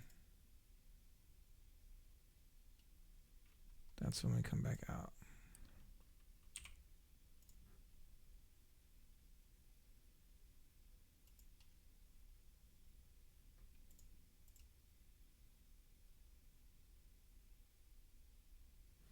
So then it, I mean that,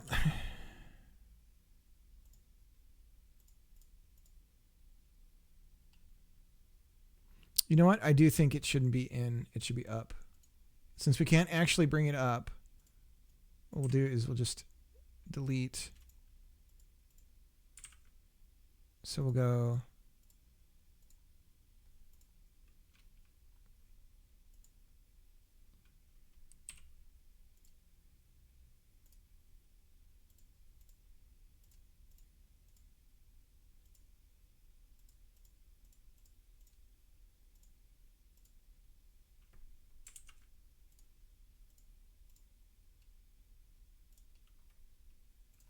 so bring it up, hold for 2 frames,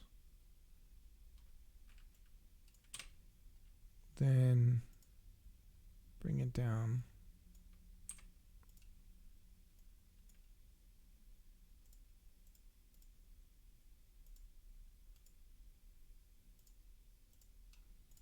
Okay, let's see it in motion. It's just too much.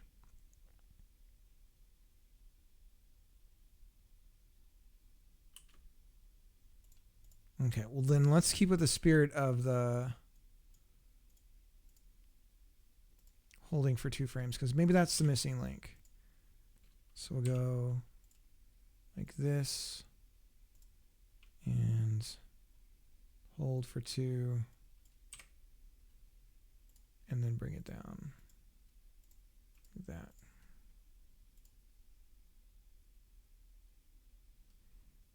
I almost think it should hold longer. But that seems pretty, I believe the heart rate of amphibians is pretty, it's actually pretty, I don't know that. I mean, I don't know. When you see a frog, they just don't move. So, but we're implying speed with a frog. I believe that they have a pretty high pulse, and I assume they breathe quickly as a result of that. So we'll keep that. The eye blinking should be more sparse between the breathing. So what we could do is double our frames and then put the blink in between all that. So if we select all these and double them, can we just duplicate? Okay, and then why did it not put any in the middle when we chose to duplicate? Oh, but it'll do it then. Okay, whatever. Okay, so then now we could do the eye blink somewhere in the middle. So we can keep the head static the whole time. Move the eye blink to 8.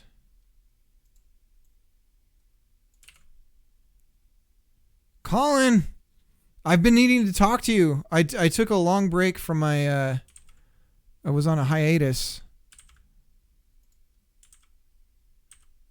Why?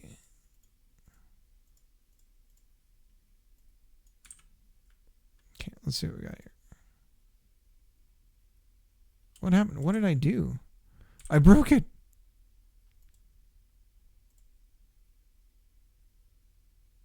Okay, so the breathing looks good. I'm doing good. These are the 2 frames that we want for breathing. So let's duplicate these. I don't understand. God damn. Hey, Sprite, come on, just duplicate the frames.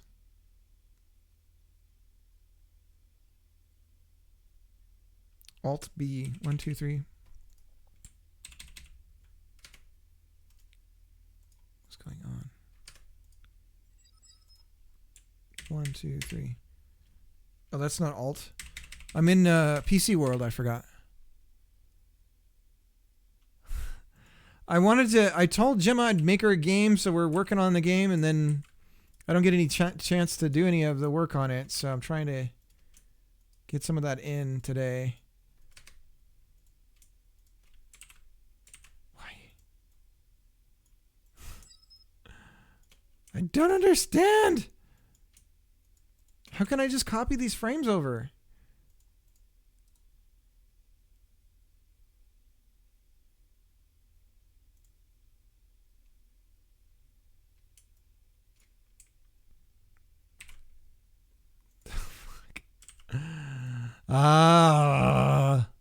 No.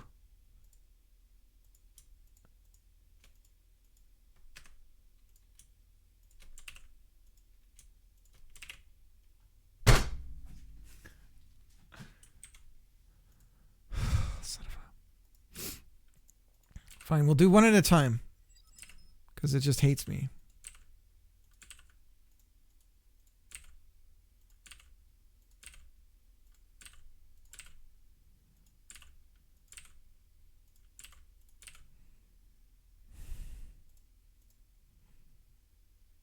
So we're going to steal the head here.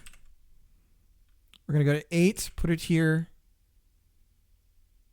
Steal the head here. Go to 9, put it here. And it's copying it as a new frame. I love it. Thanks. Delete. And then we're just going to steal the frog head here. And then when we have our blink animation, once again, I want to...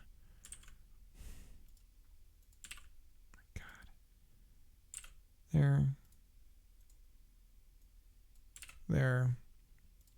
Then it happens again here.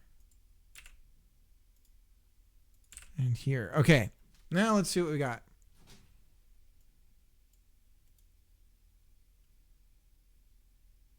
Okay, something's wrong. Something's wrong with my frog today. I don't know what it is.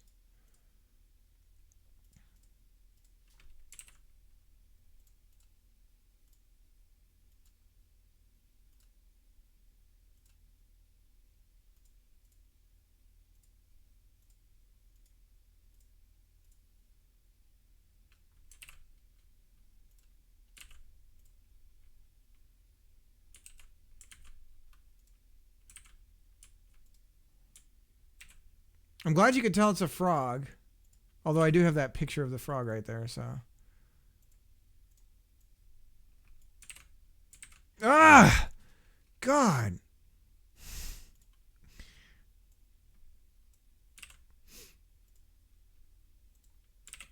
There we go.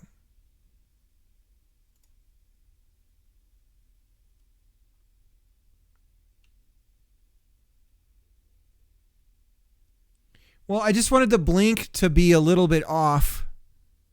So it's not quite as often. And that seems pretty good. But frogs really don't blink that much. So it probably could be even more, less often. But I thought I'd try... Okay, so something's wrong with the breathing too. Ugh, it copied over the wrong thing at some point. Stop. So, oops. Now, see... God. Breathe in. So, breathe in. This needs to be 1. Breathe in. Hold it. Needs to hold it longer. And then breathe out. There we go. And then breathe in again. Pencil. Fix that. Then breathe in again. It needs to hold it in longer.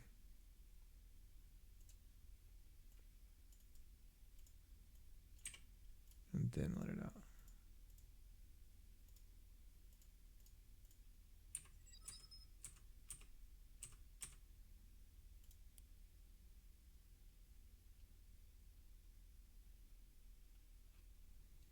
can change the frame properties. Okay. Yeah, it's just it needs to, the breathing needs to hold longer. This needs to,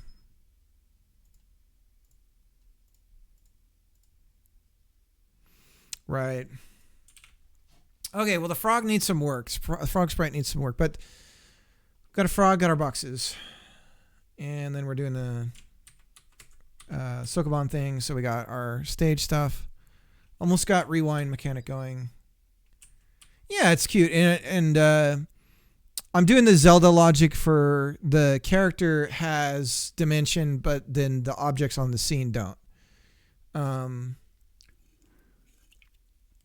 Because you can choose, you can go cardinal directions. So, but yeah, so I took a break for the holidays and everything so I could focus on family and all that kind of stuff. But I do want to start working some sort of schedule with stuff that we've been talking about. So got to get that. I want to get that going. Some sort of routine for that.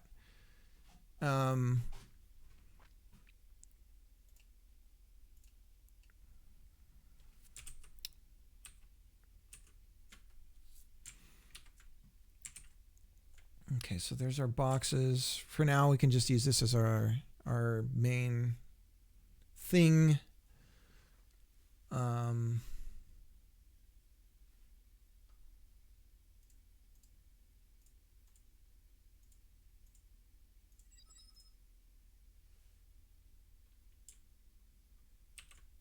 Yeah. Yeah, it gets, man. It gets you.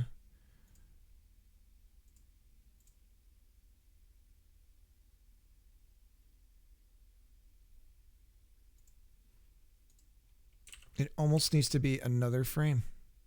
So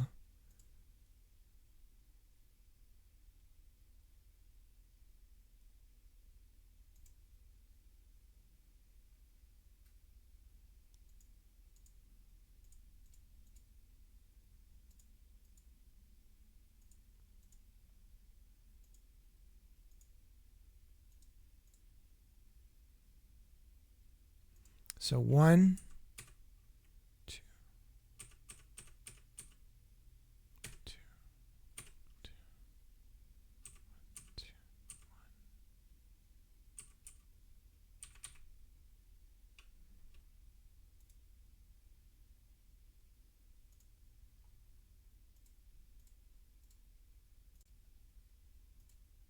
So how many are we on? 1, 2, 3, 4. We only got 2 here, so we need to duplicate.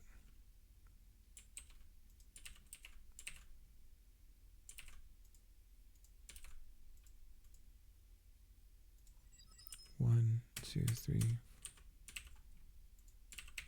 There we go. Okay.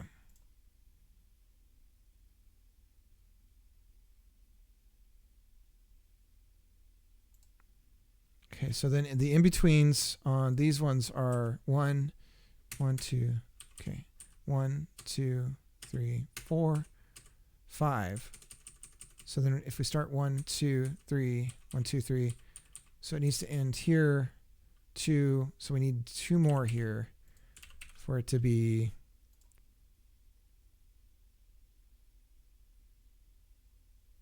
there we go. Okay.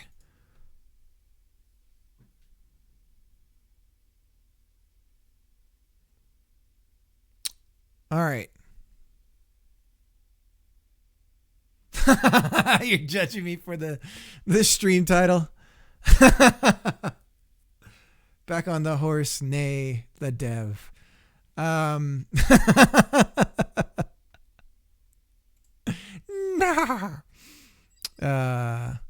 I see you.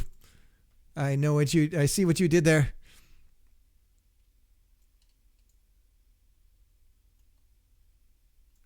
All right. A build uploaded to Twitch. Yes. Let's go over, check it out. Obsidian did a little like self jam, 24-hour not 24 hour, even less than that. Jam time. He made a game in a stream jam. So he made a game on a stream. Link in Discord. Okay. I'll open up Discord off stream.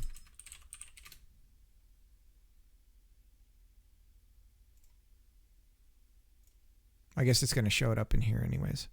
Download. Slash him. All right, let's check it out.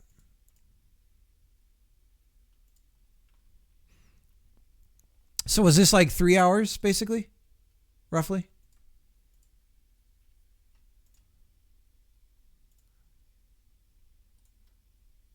Slash him.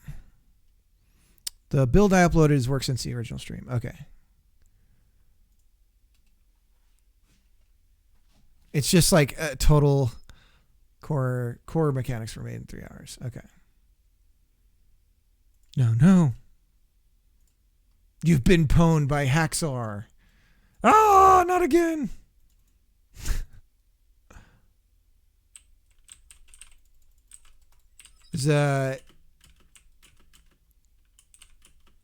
So is it keyboard is to slash.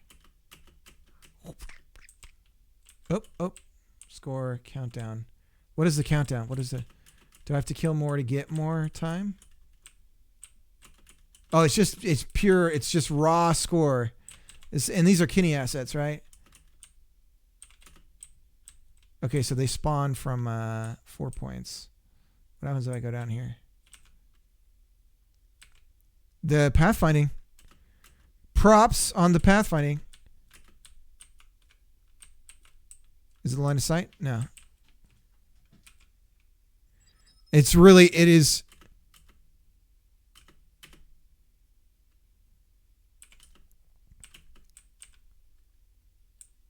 Oh, there they are.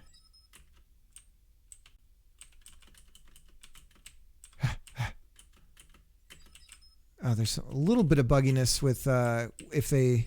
Oh, there is an HP. Okay.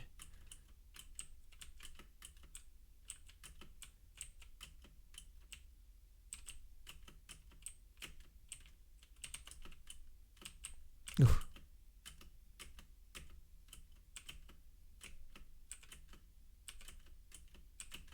Yeah, so... In Godot 6... What? He's a time traveler.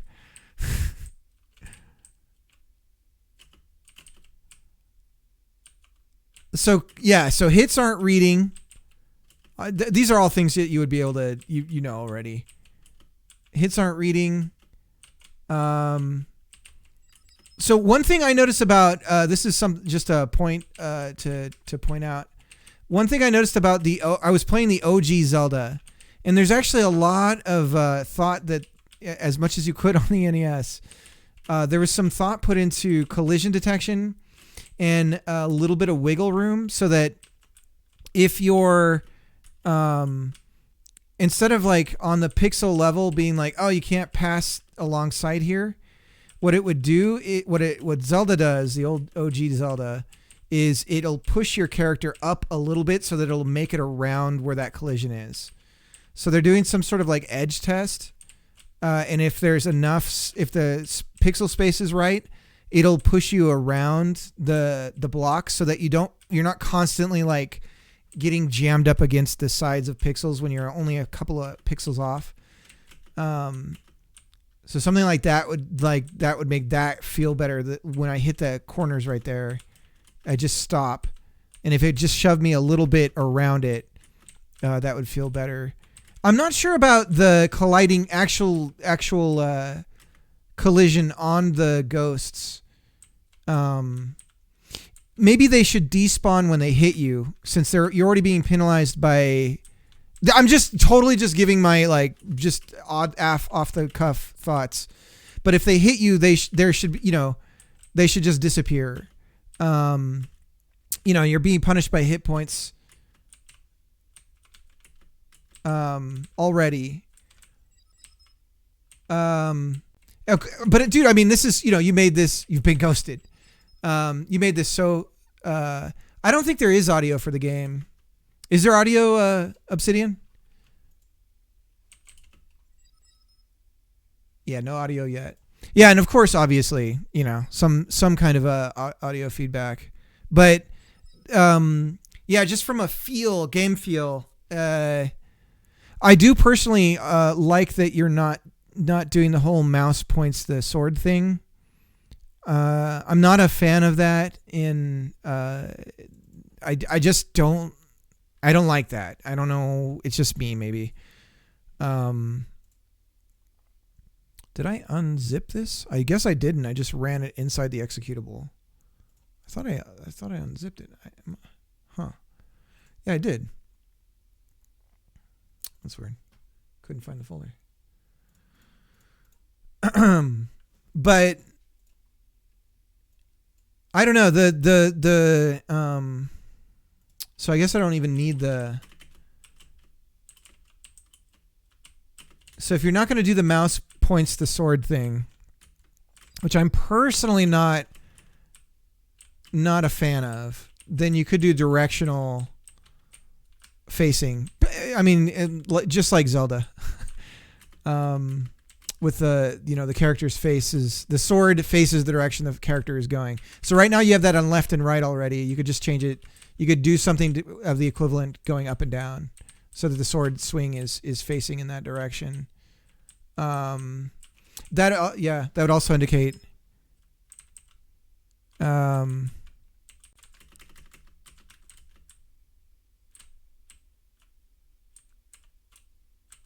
But yeah, I know it seems weird, but the little bit of edge detection and bumping, nudging the character, the collision around that, when it's just right, when there's just enough space to do that, it feels like it's one of those little polished things that like is like a Miyamotoism or something, but it just is right. It just feels right, so that you don't just log jam right there. Because that's what the ghosts get that benefit, right? Like if I come down here, the AI actually gets that sort of benefit as they're doing their movement. You could imagine if fractions of like a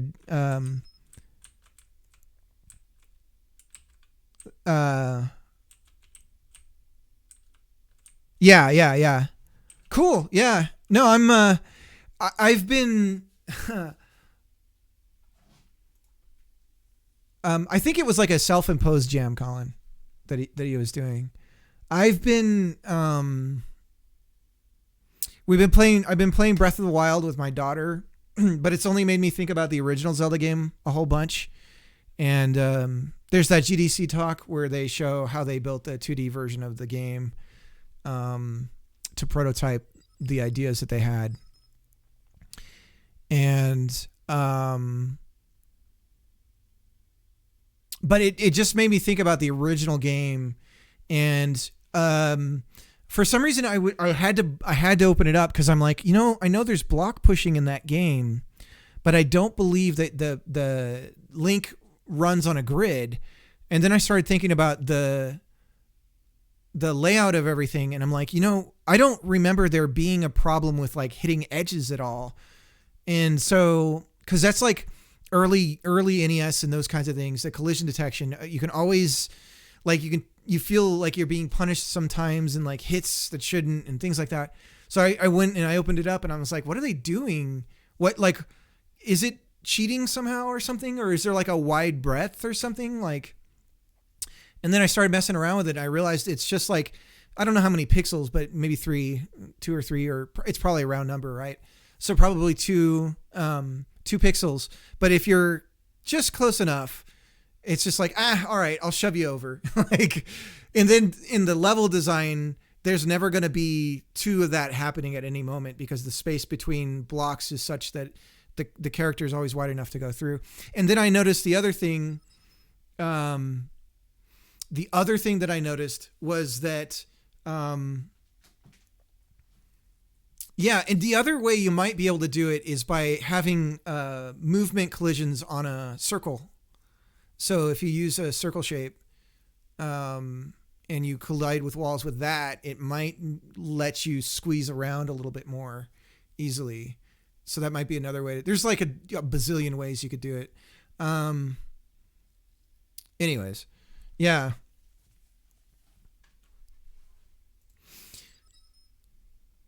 Capsule. Okay.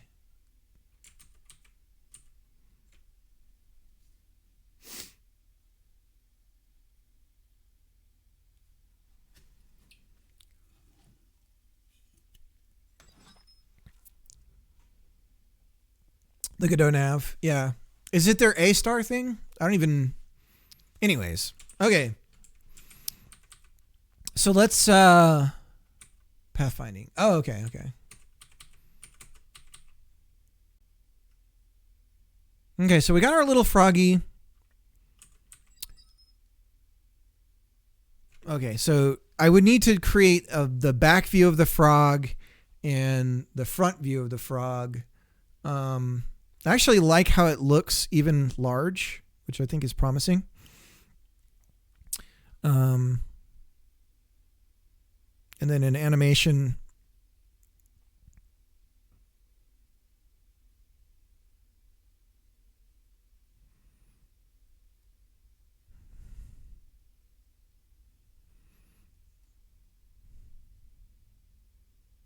I think it should rest when it breathes out. It should rest longer. So right now we're doing 2 frames, 5 frames for resting. Let's make it, let's just try a little bit longer.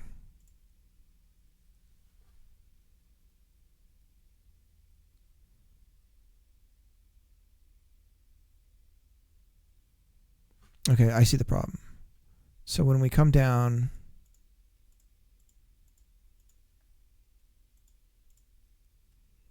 so if we're doing 1, 2, 3, so we're at 6. And then over here we breathe out, but then we rest for only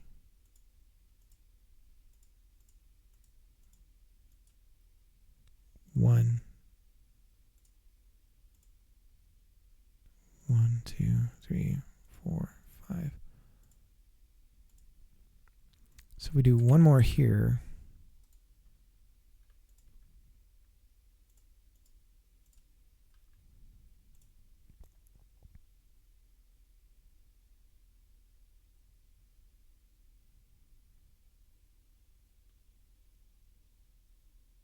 That seems pretty good.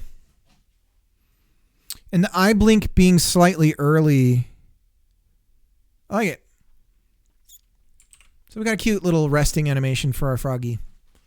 And then our trailing breathe out should be the beginning so that we just time it.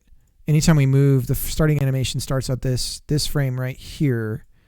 So we got to move these to the front. Can I do that? Can I shift? Can I move a group? Come on. There's got to be a way to grab this and move it. There we go. But why did it only... Come on. Why...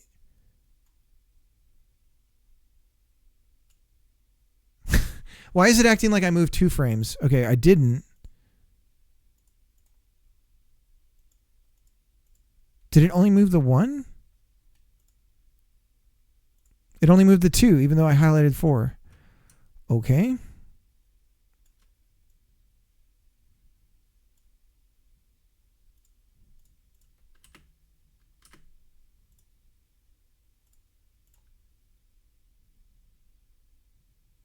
Okay, yeah, so the stop movement animation after a jump will be right here. Then we'll have 6 frames, 1, 2, 3, 4, 5, 6, before we start breathing in. That's good. Okay, so then we can just get rid of the Kenny assets. Kenny assets are always a great starting point, right? Now we're going pure programmer art. Pure programmer art. Okay. Okay. So this is we're gonna break a bunch of stuff once I do this. But we don't have any walls yet. How are we going to signal that something is a wall? Because this we need.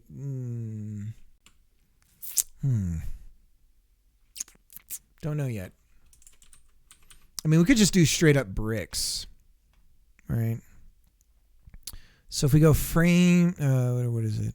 View. Colin, you got to get back on the programming though, man. Let's do it. I got to help light the flame.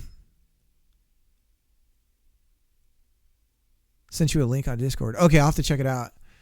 Yeah, you know what's funny is I realized, because I've been watching him do dev, and I haven't been paying attention to the game at all. And then I started thinking of ideas, and I'm like, wait a minute, that's what he's doing. I started to realize, I'm like, oh, like I get what he's doing now. Like, and I didn't even, because I've tried watching it and understanding what the hell he's doing, and I'm like, I don't understand what this is.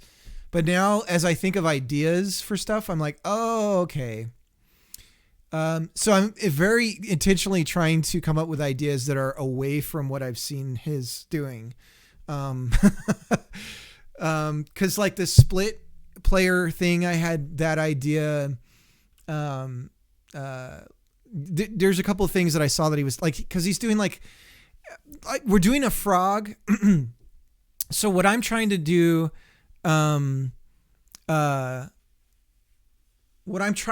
is make it so that it's more about changing the player character. And I suspect, here's something else I suspect he's doing with his game, because I had this idea and I was like, well, I think it's an interesting idea, and I bet he's doing something like this, but he hasn't shown it. And that is, so if you imagine the games is going, the stages is going linear, and that you have multiple characters and they can play the same puzzle board and interact with each other and do specific things on that board to get it so you can push the block where it needs to go, right? So that's what I'm imagining ours is going to be like. At some point, I'm imagining that the player character, those characters will fork off and go in their own directions. And then, so the puzzle space will be limited to just those kinds of, like, that those characters can only do specific things, right? So as they fork out, though, they're previous to that, when you're playing the game, there's going to be switches and stuff where it unlocks something on that stage. But then later on, as you split apart, you'll be switching back and forth between the different characters. This is just an idea I have. And at some point with one of the characters, you're going to reach a stopping point, and you're going to know, wait a minute, I need a switch to make this thing happen, but there is none. But then on the other character side, as you continue there, you'll find the same switch, and that'll unlock. So you'll be like, the puzzle space will be on a multi-screen like basis. That's an idea that I have. I don't know how to communicate it to the player very well. Oh really? Oh God. Is it literally? Son of a bitch. No. I'm like that, the Punisher clip. No. Oh, that's funny. Son of a bitch. Bob, how's it going? Open the first seconds if you want. Oh, gosh. All right, let me get the Discord. We'll open it up.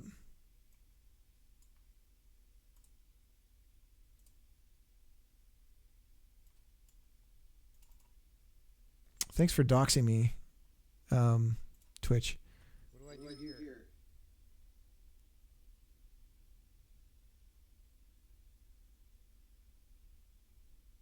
I think we don't do that. I think we let that go there. So he's playing designs that his team has made. Oh my God, this is like.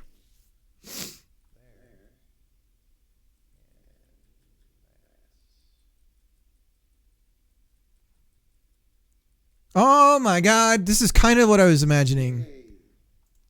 It's because my speakers. It's not going through my headphones right now.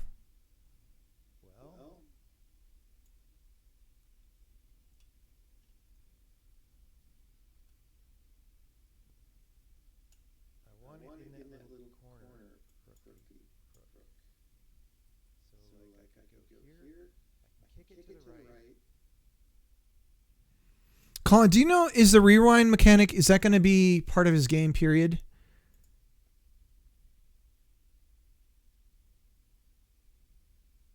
Or is that for testing? I can kick it north, and then it's not where we need it to be.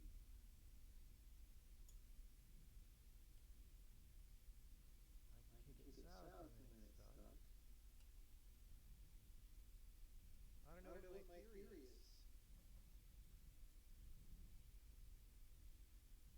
What's my theory about the wrong source for this one?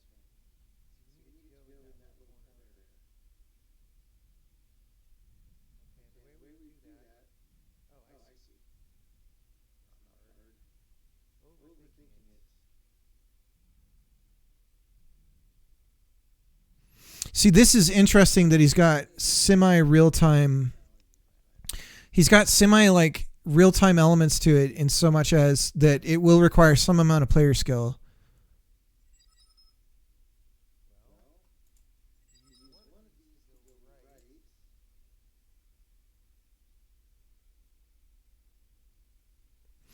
Yeah, well, I think this game that he's working on is the one that he was talking about that he's gonna just be working on. Like he'll do a release and then he'll just keep, like it'll be like a volume, like a series of.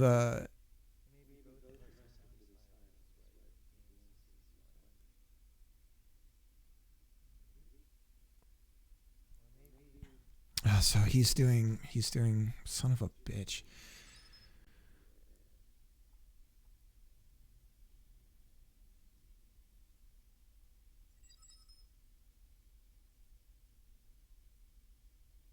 Man, the graphics, there's been a huge overhaul on the artwork.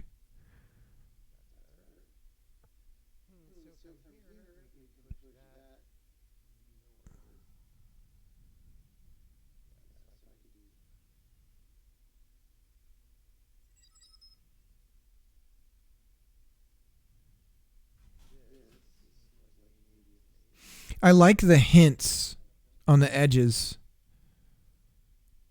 This is also something, so he's dealing with one of the problems that I had, that I was thinking about.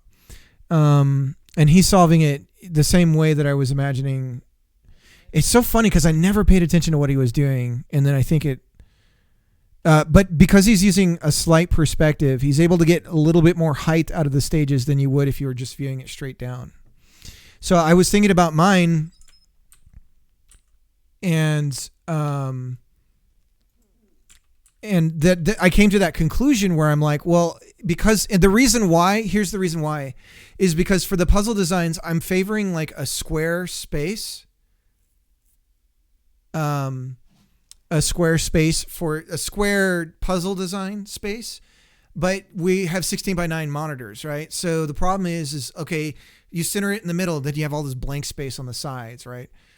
And then I was thinking about it. I'm like, oh, well, if you do a little bit of perspective on it and push the perspective, you can show, you can use depth as a cheat to break or kind of cheat around the whole 16:9 constraint, and having just a flat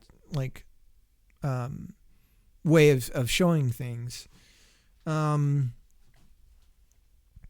So I'm curious how many spots he's got on his grid. 1, 2, 3, 4, 5, 6, 7, 8, 9, 10, 11, 12, 13, 14, 15. And then across is 1, 2, 3, 4, 5, 6, 7, 8, 9, 10, 11, 12, 13, 14, 15, 16, 17, 18, 19, 20. So he's doing 15:20, which is almost square. The grid size zoom is variable per region. Interesting.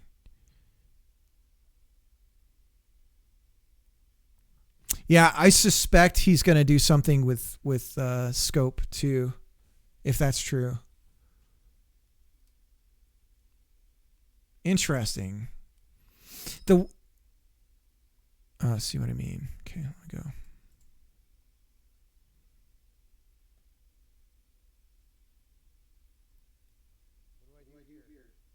go. So when I'll see it when it pans.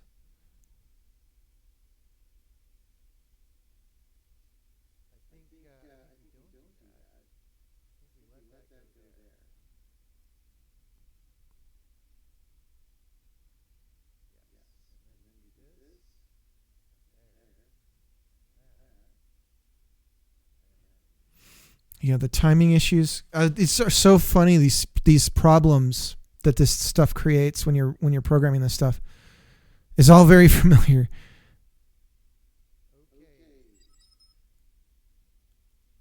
3:30 didn't seem to work. Okay, no problem.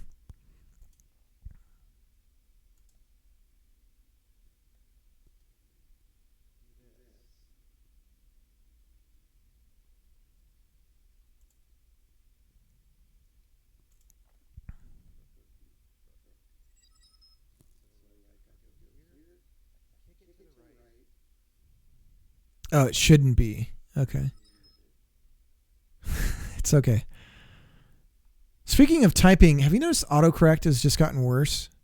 410.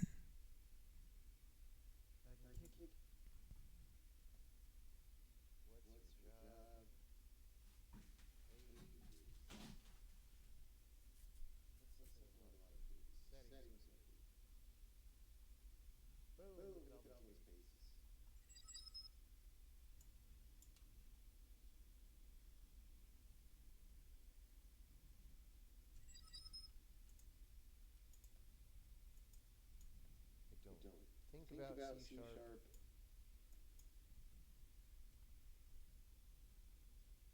But I never went and used them for all the things that were the reasons we wanted. So now I'm doing that. I'm reaping the benefits of the things that we actually added, and then we'll just see what we use it for. Seems fine.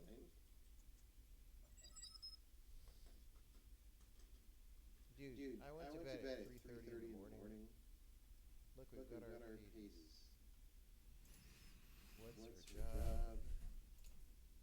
Yeah, I mean, with autocorrect, with how bad it's gotten lately, because I'm noticing. I was talking to a friend about it. I have a theory about what's going on with autocorrect and why it sucks now. Because I have I have this theory that it's trying to provide. It's got some sort of weight on. Is my suggestion offensive? And I think if it's like, oh, I can't suggest that because this might be offensive. Okay. I got you though. I'm guessing the editor. Oh, 4 hours, 10 minutes. Okay. Give me a second. Let me go to it. But I theorize that autocorrect has some sort of weighing to it now based off of offensiveness or something about like, well, we can't because I notice when it's having problems is when I'm doing certain, like, maybe not using the best language or something like that. It's just like, I don't know what you want. I think it's got like blind spots now, like intentional blind spots, whatever they are, whatever the reason, I don't know. What is the deal with airplanes there? And then this character, who, let's just see what happens if it goes this way. I think we go off the map. Son of a bee! No, this is exactly what I was imagining. Oh my God. And then it turns into a movement is shown on a. See, this is the thing. So then there's going to be these like really broad problems to solve that are like really, oh, that's crazy. And it's just going to keep zooming out. I bet this is like a whole world. Do I even bother with what I was going to do then? Do I even bother? Because this is like what I was imagining. I never had seen this before.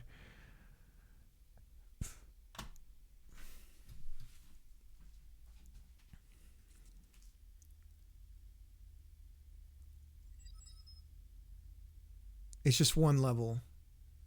Right. But what's a level? Right? Like, is there something meta over a level even? Like, are these all on like a cube? And then the cube becomes a block you push.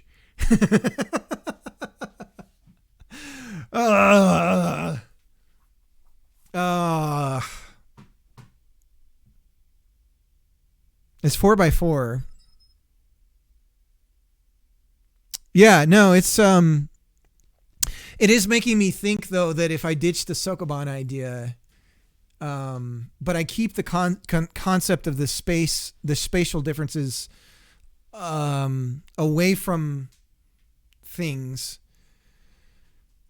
and like manipulating things that are distant and having characters that you swap between that could be in different spots. So much like a Metroidvania, but with multiple characters instead of just one. And instead of having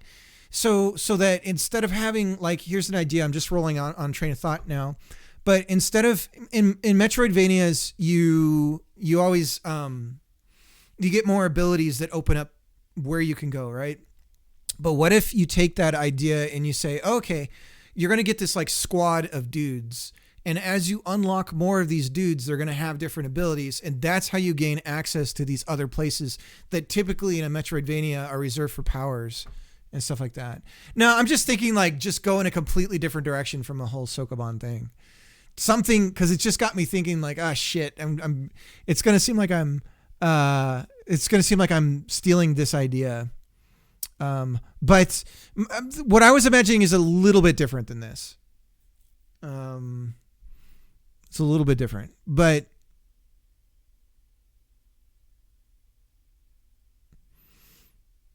the lily pad thing is interesting. The lily pad thing is funny.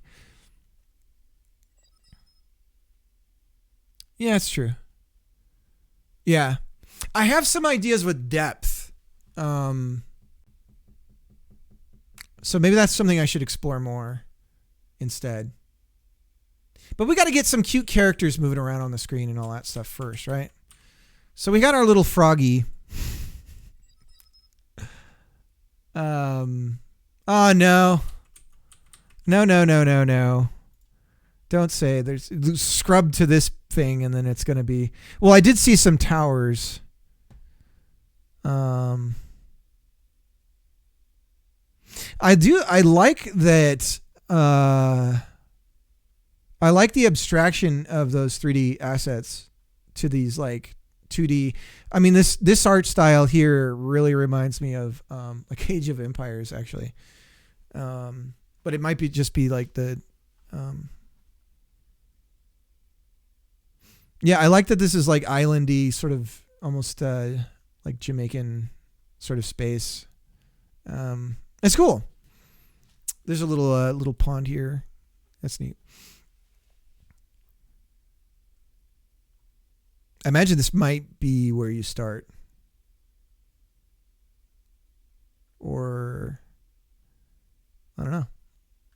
Anyways.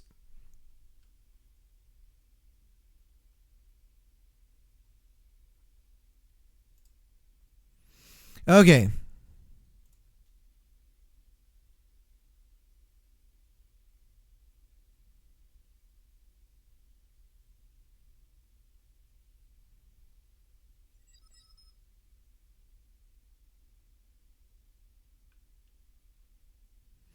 Yeah. It's interesting to watch it come together. Like I said, I have not been paying attention to the actual mechanics of the game whatsoever. Like I'm more keen on like the process and like I don't know, just different things. And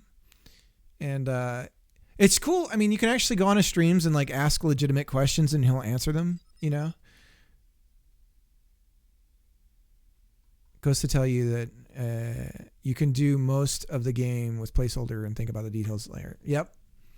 That's why with the tactics stuff, like I have to believe in the style that I want to do and all this stuff, and I'm just focused on the problems that the like those things. The how's it gonna work? How's it gonna feel? What's the player gonna interact? Like how's the interactions gonna work and all that kind of stuff.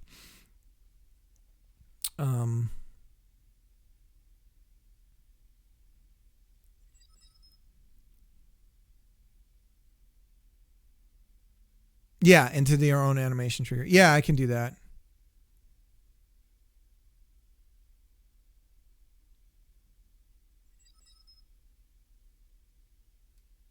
And then just work on timing and all that, which is probably would be more effective. Because this will just export as just a giant sprite sheet, which is a waste of space. So yeah, maybe, but it's good. It's like a good playground to like test the frames and just like, can I get it right kind of thing. It would be nice, and I'm sure that somebody's already done this where, because I was just Obsidian. Check this out. I was thinking about this. I'm guessing somebody's already done this, but if you go into the what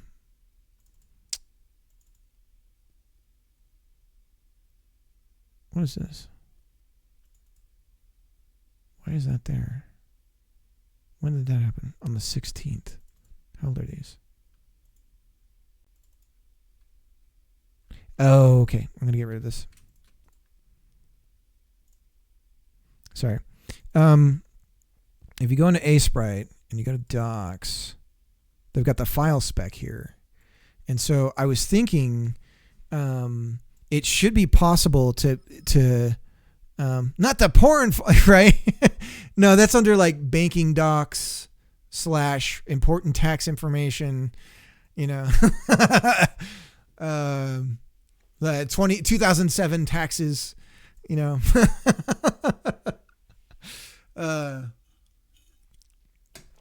the idea of even having a porn folder is so 90s. Anyways,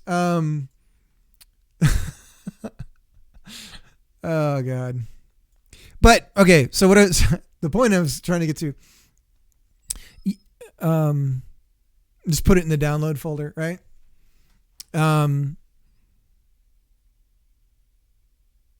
Yeah, so but it should be possible to get the file information on here in the actual ASprite file, and then have if you do animations in ASprite, to have those then become animations in Gizmo. So there's it's possible to because they've got the description of the files here, the file type and everything, that it should be possible to build something like that, so that if your artist prefers working in ASprite, that they could build everything out in here, and then it would carry over into Godot in that way. So they can just work in their tool set that they like. It'd be a fun little project to work on. Yeah. See, yeah, I'm guessing somebody's already done it. Let's see. ASprite Wizard. Import ASprite animations to animation players, sprites, Sprite 3D, and Sprite frames. Yep.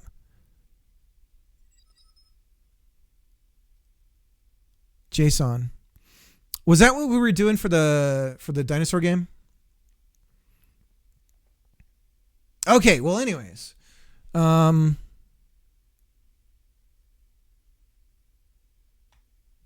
So what the reason why I started doing this is because I sort of need a look for the game.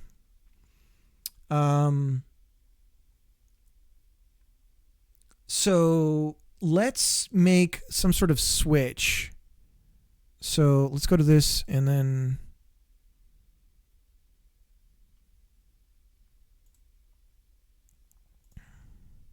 what is it? Sprites. Canvas size, we're going to double, and we'll go from the,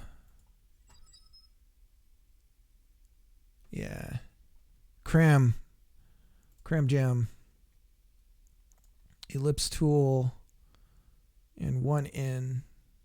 We do something like this. That's interesting that doesn't make a circle. Ah, there we go. That doesn't really look the best, but we would want blank space around it. Okay, so let's fill it. We'll just do we'll do an outline, but we want to do black. And then we're just going to cheat and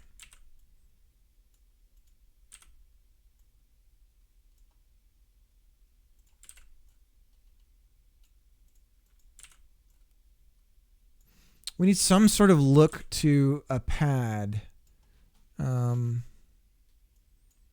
So same idea here is we're just going to use the same color sets to, let's go to B. Let's get rid of the marquee. Marquee, is that French, Colin? It sounds French. French detected. Why isn't it letting me draw again? Yes, the marquee's still going.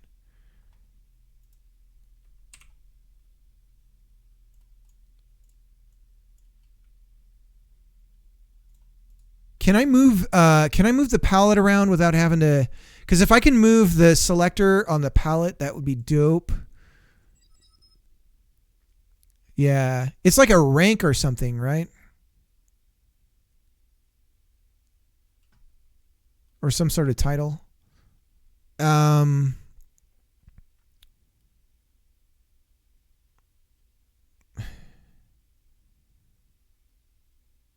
Where are my key bindings? Can I just see a list of nobility rank? Yeah. I think my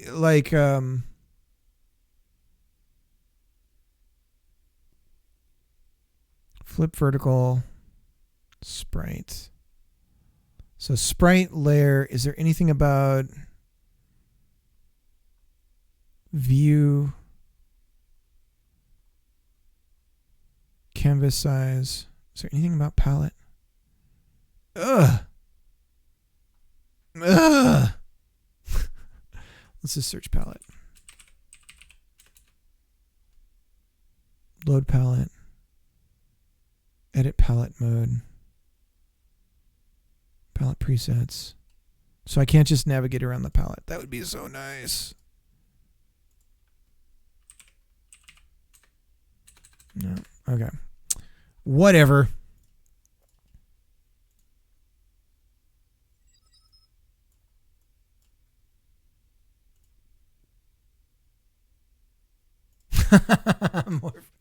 Oh, palette. Because we favor. I know, it's just, they're everywhere, these French words. Okay, so we're going to go lighter. We're going to go lighter around everything so that I mean, I guess we just go like this.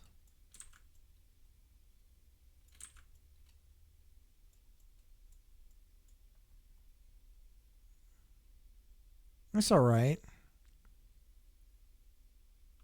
Or we could make it beveled and we could do like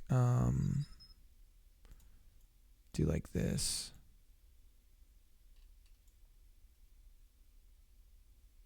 It looks like crap.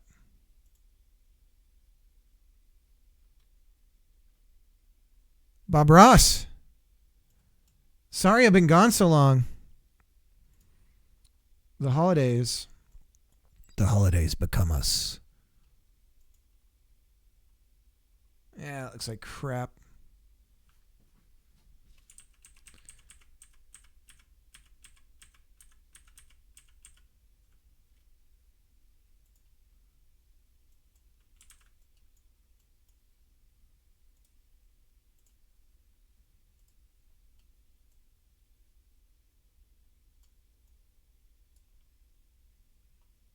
I mean, I like it, but I don't like how the edges here pop the way they do. So maybe if I give it a little bit more. I don't like the color. Oh, gosh. Just got my Postgres DB set up, and the API can create short URLs. Lovely. Lovely. Are they permalinks? I kind of like that. I kind of like it. All right, we'll go with that. We'll go with that scheme. Is that another French one?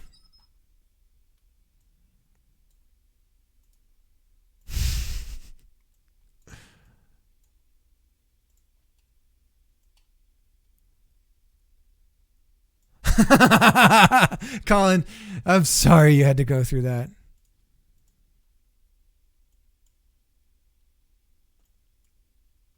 It always does feel like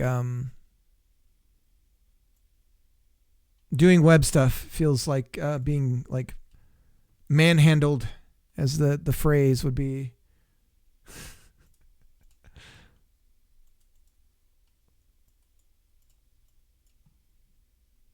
Yeah, I like it. It's okay. This is good.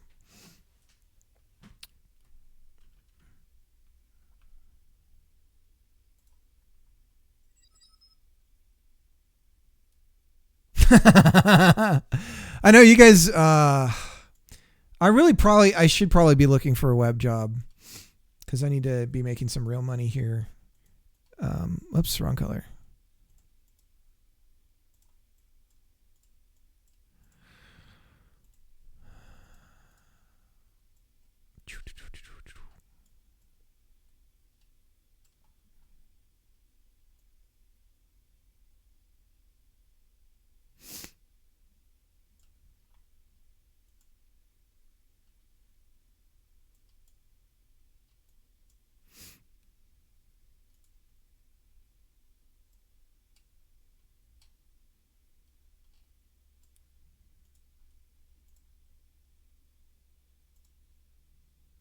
Did I do this right? Wait. No, I didn't. It should be... Okay. Gosh. Is it just a 1? What am I doing wrong here? What did I do on the first one? I did something wrong on these. Oh, okay. So like on the green, it needs to be... What did I do wrong?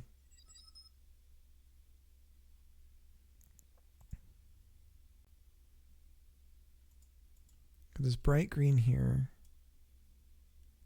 Oh, I'm on the wrong green, first of all. And then, let's look up. That darker blue. So the green that ends up... Oh, okay, so then...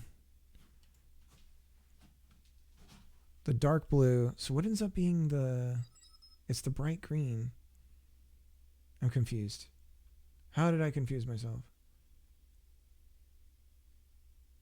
So we did, okay. So we're doing this. We're doing the whites. That's what we got wrong. And then we do the bright green in the center. I was wondering, I knew the green was off. I was like, wait a minute. There we go. All right. So then with the pink, see if I can remember. So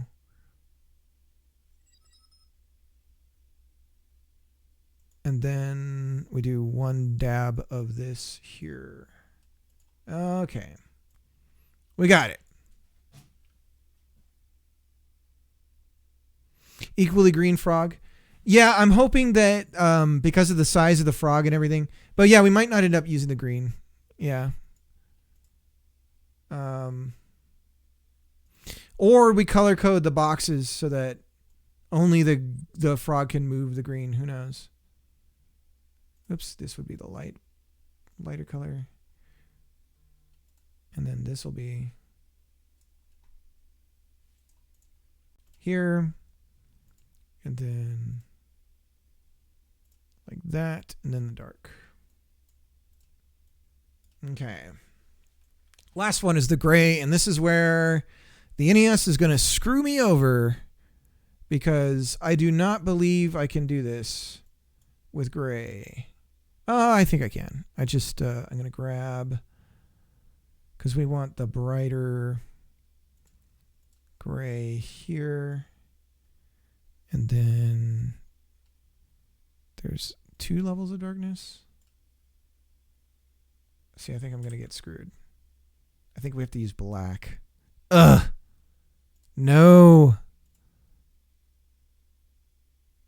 Is it the same gray color? That's the same. Yeah, we have to use black. Ugh. No. No, hang on now. Now, hold on now. There's still some meat in those bones.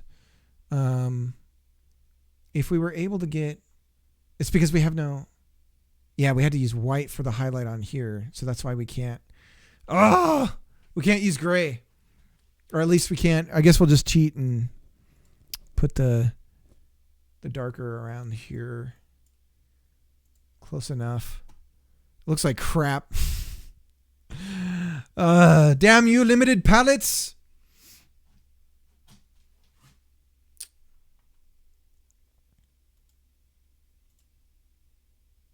Maximum volume. Maximum volume.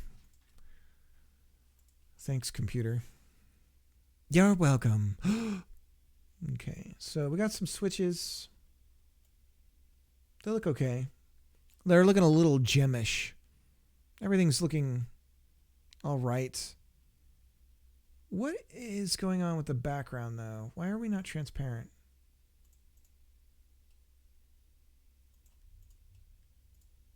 Oh, no!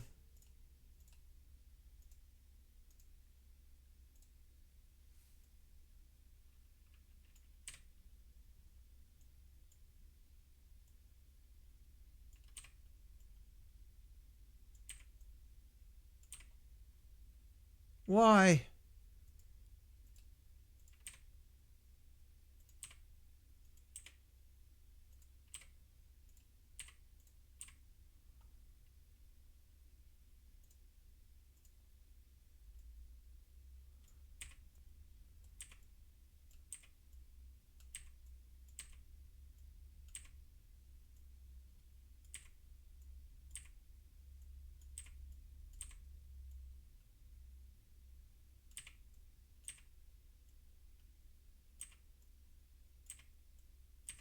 Okay. That problem solved. I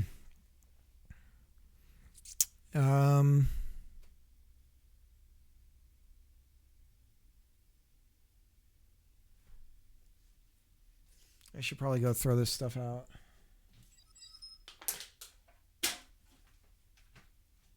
Color is your level background. Might be worth checking those crates on real scenes. I don't know yet. That's my problem. I'm thinking I should just go with the gray and get rid of the gray box altogether. So we do some sort of like concrete, thing. Another possibility is that we don't, if the palette is really going to screw us if we're not careful. Where what we could do is have different colors for the backgrounds and for the grounds and everything. Do some palette swapping, and then the box color is just determined by what looks best if the ground cover is a certain thing. You should use a simple shader for the swap color for the sprite. Yeah, and yeah. We'll fix it in post.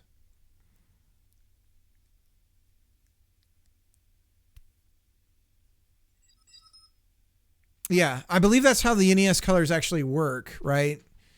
Everything's technically, you could think of it as grayscale, and then the palette is what determines the different shades become.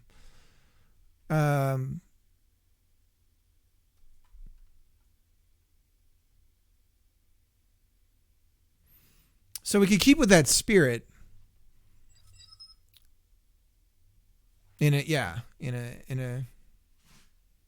like a simplified explanation. By the way, and I'm sure you've seen this channel, Obsidian, if we're sharing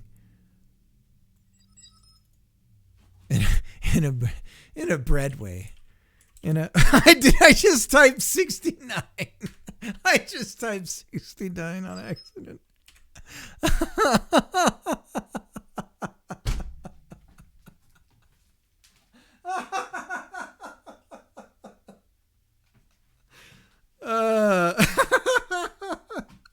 And it makes sense because Y and no.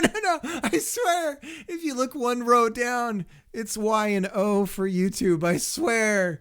It just. I was trying to type YouTube. I swear.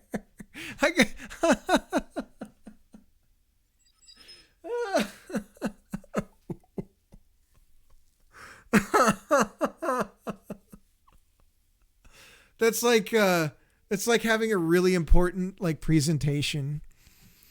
I gotta do a marker there. It's like having a really important presentation and then just totally like a slip of the tongue. Like every year some newscaster gets fired. Well, I can't get it, but every year newscasters like get let go because a certain day comes around and then they slip up because of the combination of words and the way they're written. No, the Y and the O, 69. If you go one level down, if you're like me and you don't use home row and you're just like, I'm just going to type like I'm a jazz musician. Then yeah, it makes total sense. I typed 69 when I was typing Y and O. Anyways, what was I? There was some reason I was coming here. Why was I coming here?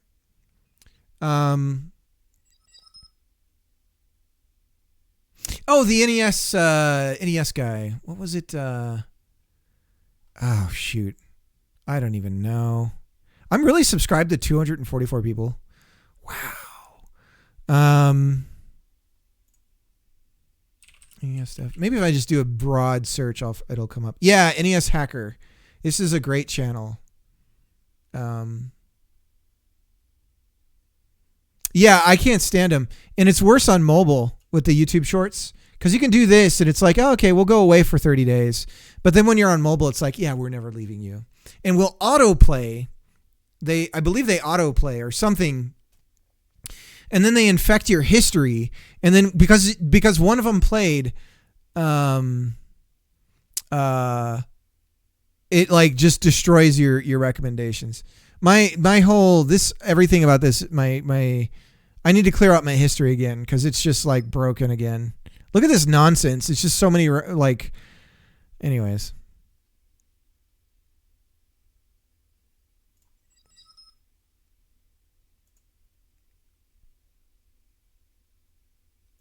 No. That you didn't clip it.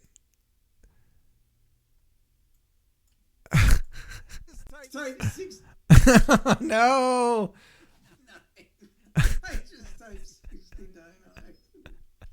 No context. You're not going to provide context. Oh,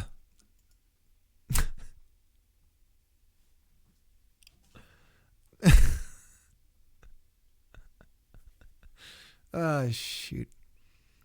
Okay, well, let's think about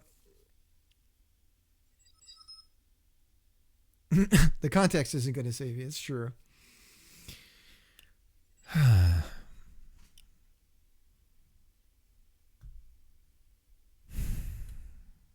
What are we going to do for the ground? I guess gray. If we do something with gray for the ground blocks, then how do we show if a block is active or deactive then if we don't do gray?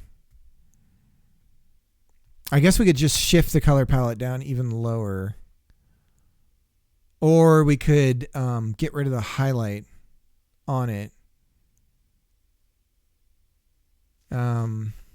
We could do something like that.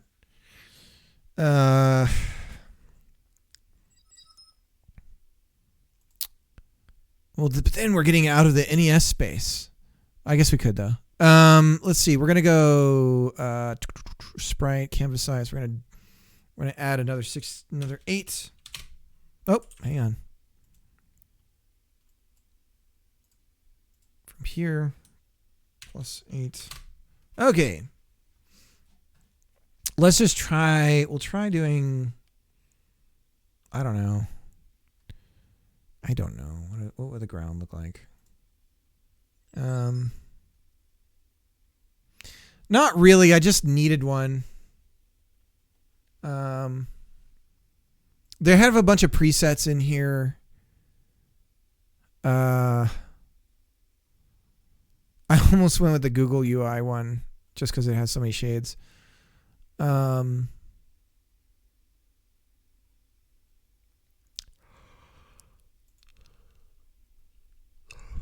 Okay.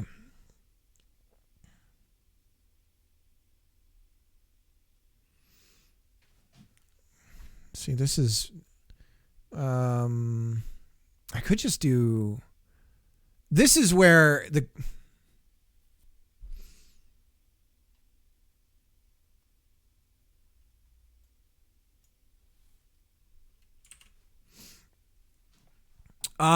Okay, so the thing about the color palette, if I think about it, because we're highlighting based on a presumed, like the light is in the northeast, right?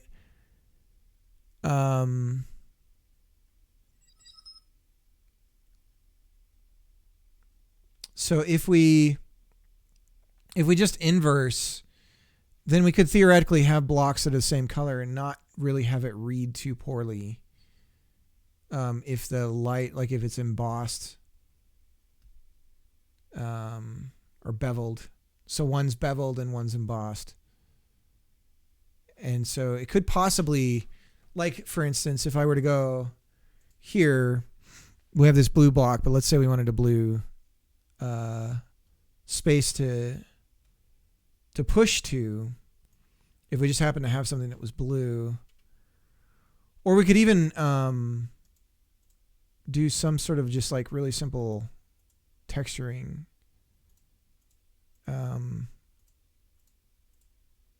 Like if we did a dither pattern. Like so.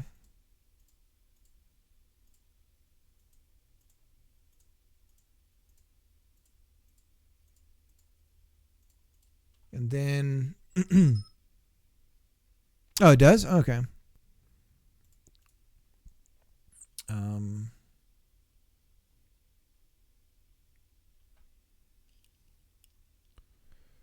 Let's see. I want to know that every single pixel was hand drawn by an artisanal pixel artist.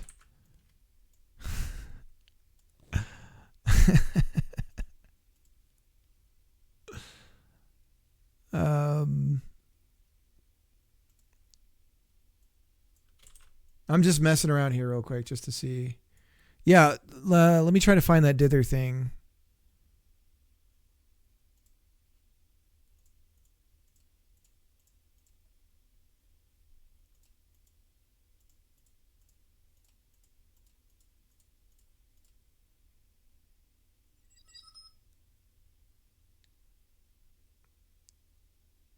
Or okay, so it tends to have the lower values in the middle.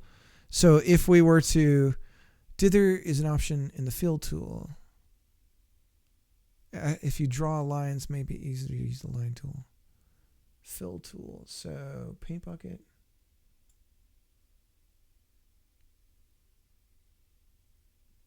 Gradient. Where is the fill tool? Is this something in when you're doing?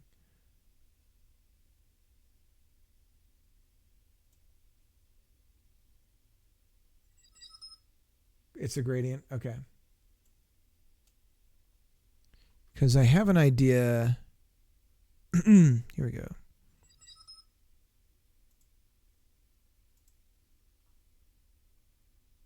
But how do I make sure that it doesn't... how do I make the gradient flat if I'm doing... Where do I even set the gradient up?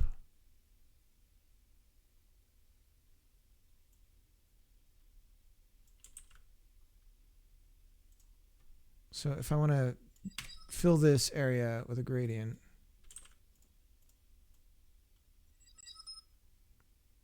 make your second color transparent, bottom left of screen. Okay. Well, but I don't want it transparent. I want it to be the first one here. I want it to be, we're going to go with the brighter one. So this one, and then the second one is going to be this one.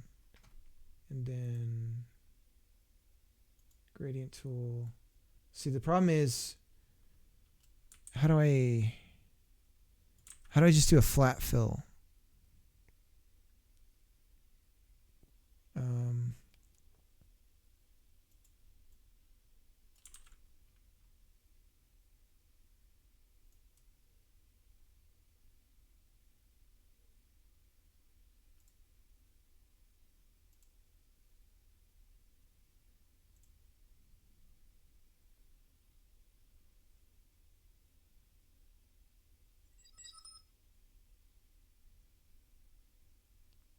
What's under the bucket tool?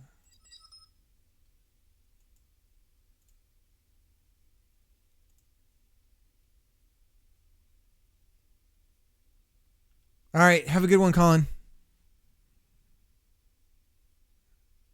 I don't see it.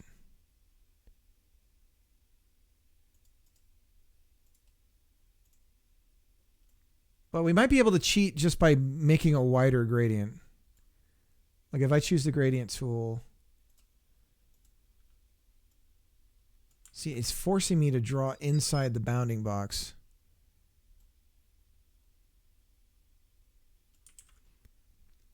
I bet there's a gradient. Let's look for a plugin.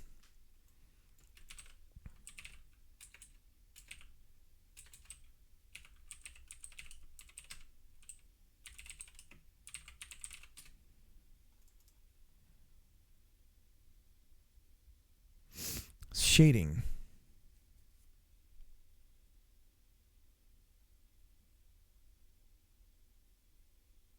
What the fudge? Are you seeing this, man? Holy crap. This isn't what I wanted, but this is really useful.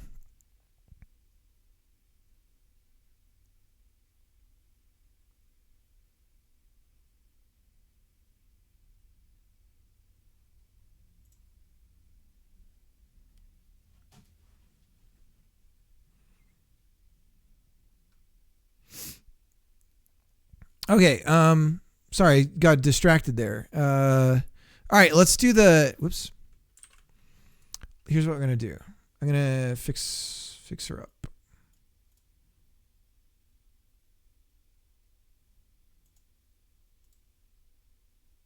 Feels like the spray tool, you might be able to somehow get a gradient out of it. Dynamics. Like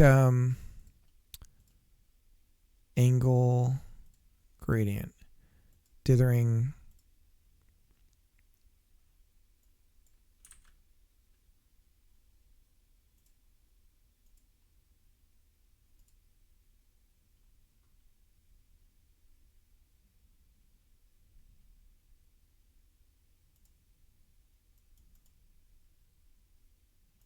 Size is going to be 1:1.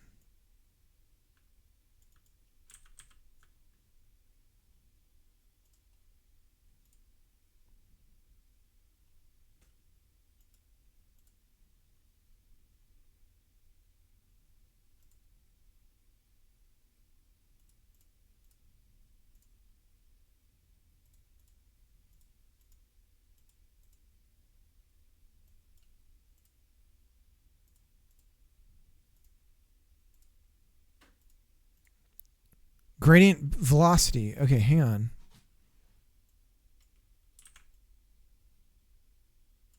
I don't know. It's random though. The whole spray, the spray paint is random. Contiguous.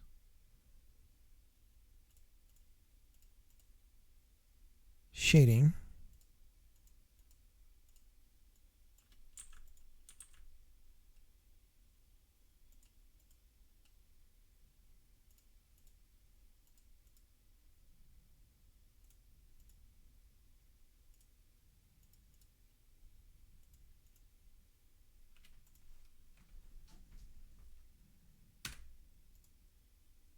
Anyways, okay. So here's what I'm going to do. I'm going to intentionally have some of the darker elements on the outside, and then we're going to do a dither with the lighter bits in the center. And that should be different enough that it hopefully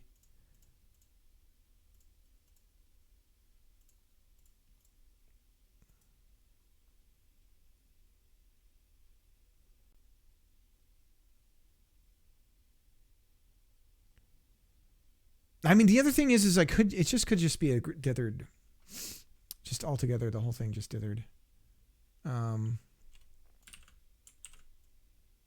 So if I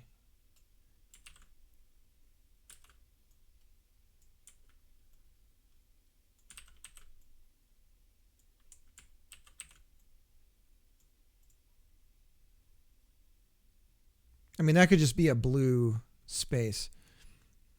I don't know why we would need that. Now, is there a way to select and shift colors within a window?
So there's a replace color. Ah, here we go. Okay.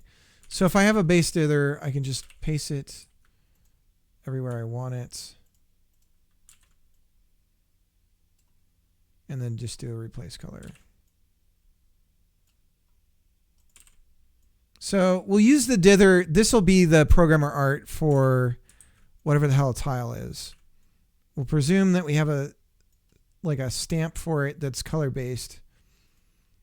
And so is it Shift R? And we'll replace that one with this one. And it didn't do anything. Okay, so from to, and then from, we gotta hit OK. Then we gotta do it again. From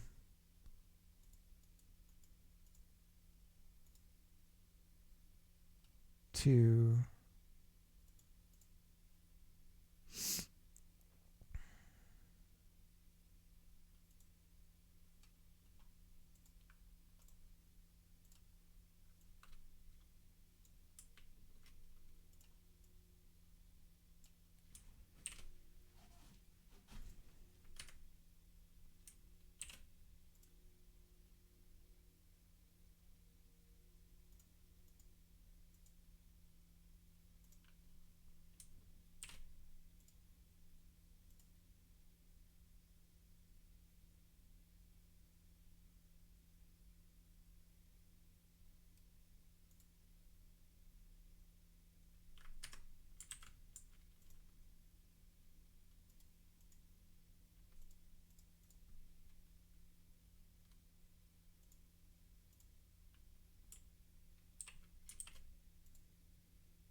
Bit.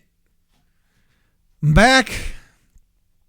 Not at 100%, but I have a new plan of attack for streaming and all that stuff, so we'll see how it goes.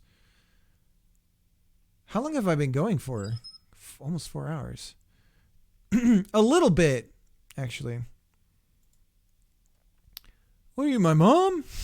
I'm kidding. Yeah, I'm a little sick.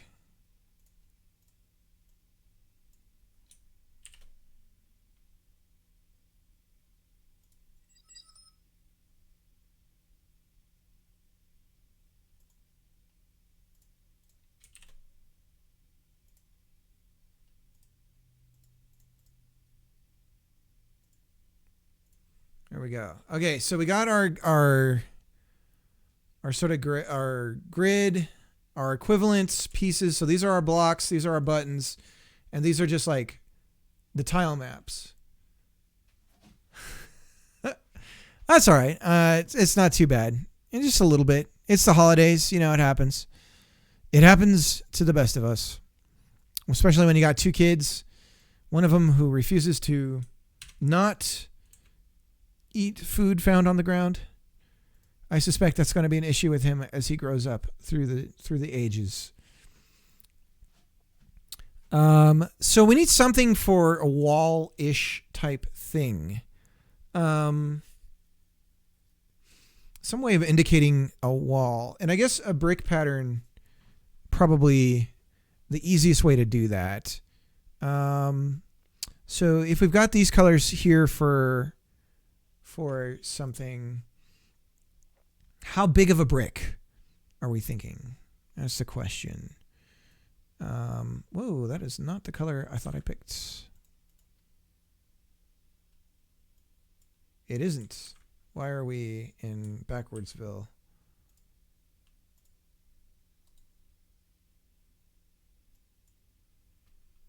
All right. So how many we're dealing with 8x8s. So if we do 3 tall, we're going to run into a problem where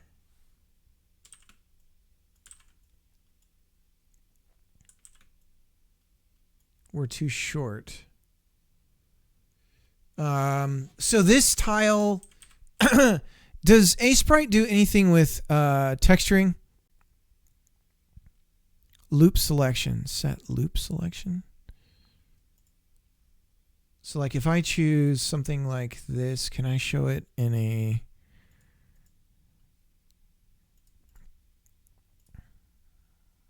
texture form? Can I preview it like it's repeating? How do I symmetry options?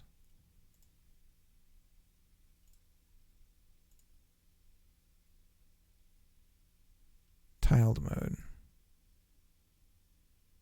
Ah, crud.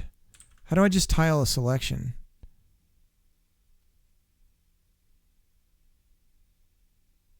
None. Shoot, so I can't just work on I guess I have to have my own. Okay, so we'll do an 8x8.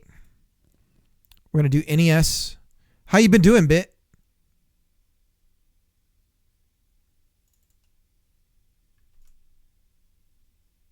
And then we'll set this to tile. Both axes. So now when I draw, okay. I feel you.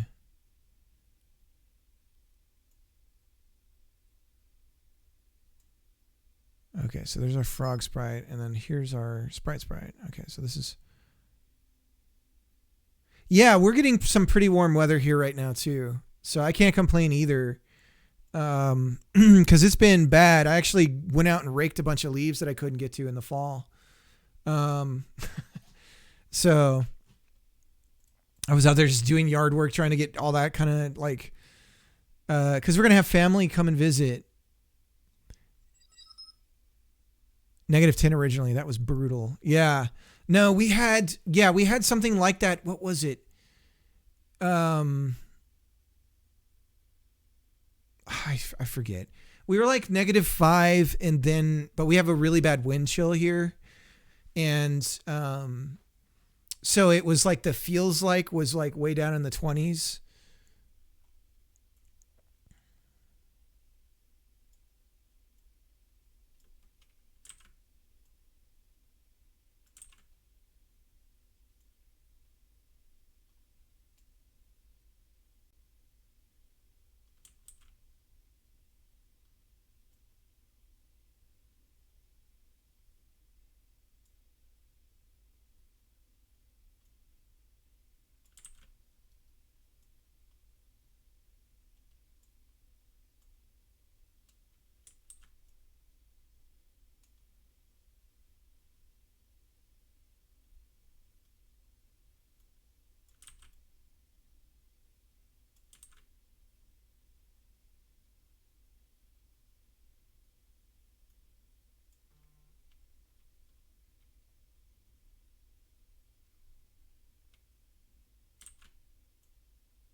That's actually kind of an interesting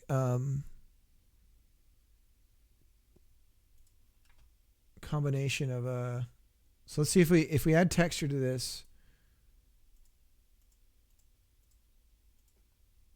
And what about highlights? We'll do, so let's do a little bit of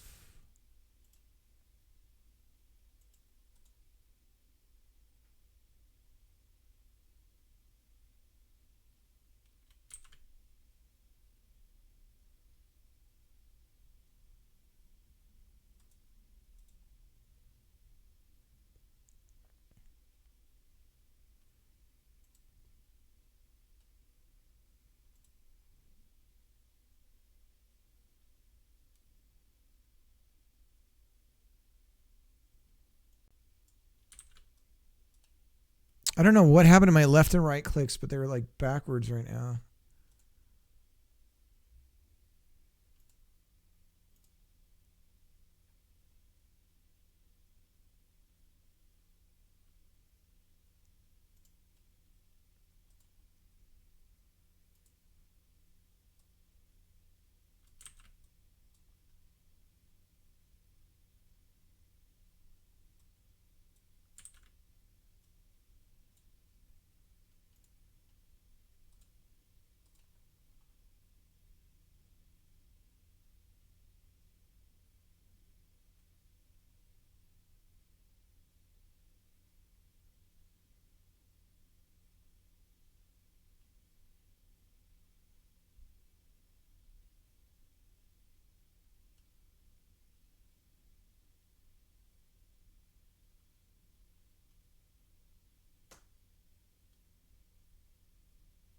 I don't know what I have here.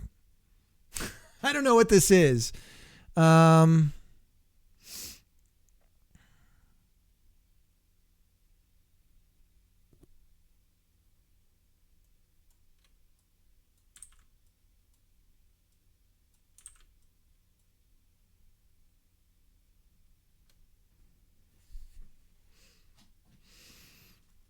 guess we could, if we did these dots like this,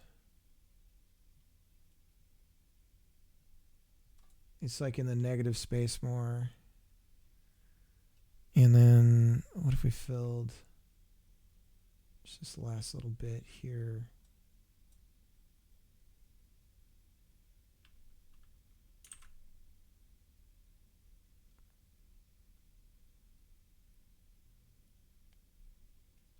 And then what if we highlighted this more?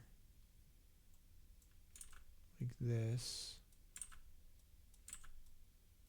So that it was...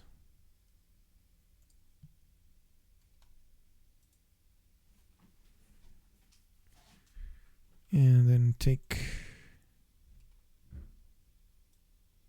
fill that.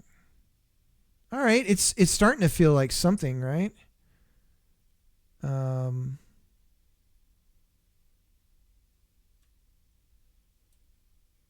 Do the same thing one more time here.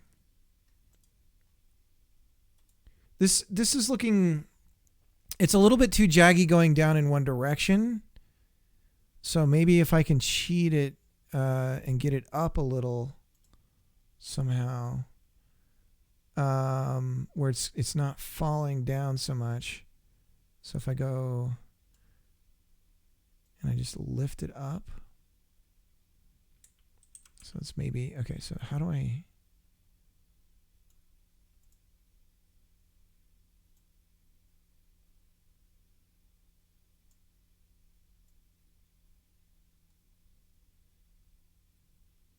Oh, that's a trip. Okay. So if I just paste...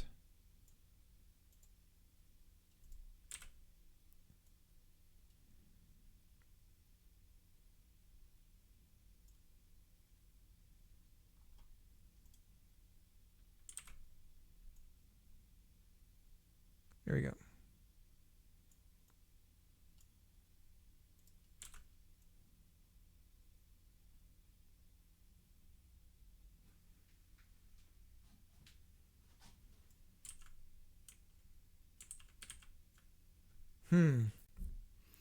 Because the jaggies are just coming down a bit too much here. So if I bring it down or up, can we level the playing field? But then we're getting into too much of a brick like. I got it. I'll just flip them.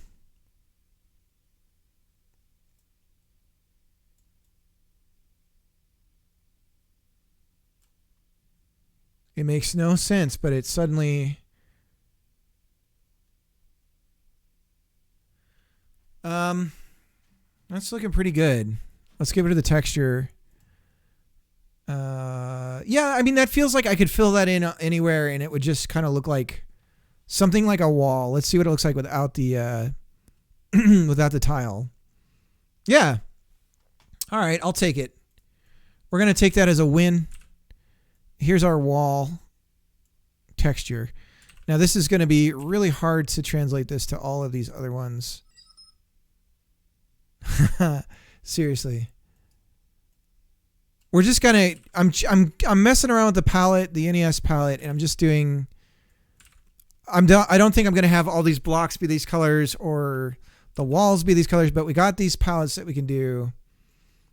And it's just to mess around with. We could do palette shifting in Godot, right? So really I only need one set of these with like 4 possible combos or whatever I end up deciding to do. So now we're going to do some replacement colors here. We're going to come in and pick the lower end one and replace it with... So we're doing blues, so it'll be this one. And then do it again. And this time 1 up. And it'll be 1 up. And do it again. More up from that. Oops. See, it doesn't... there's like some little...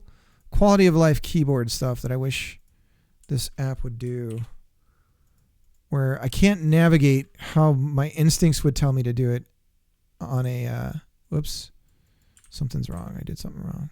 I see. Well, how do we go forward? Edit, redo, replace. No. Replace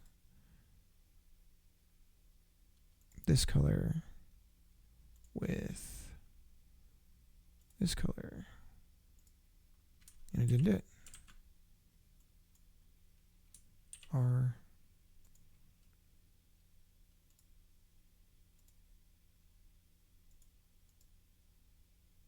I don't get it. Oh, okay. Go like that. Then we say this. Okay. So there's our blue.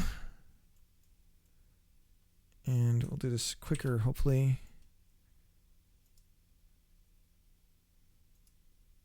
See, this is... I just wish I could click it. It would know that I clicked it, and then let me click then what I'm replacing it with.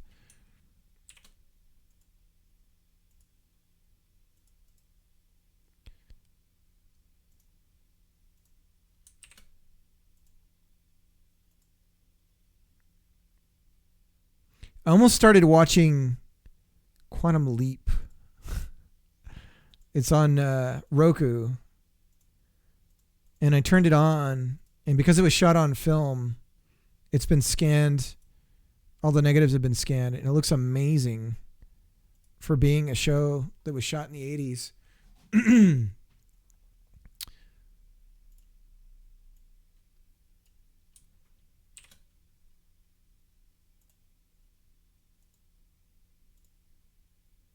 Oops.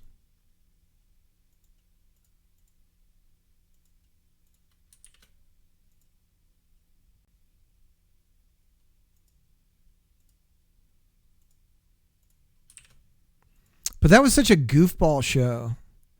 Like, it had so many just super, like, super goofy stuff. But I ate it up.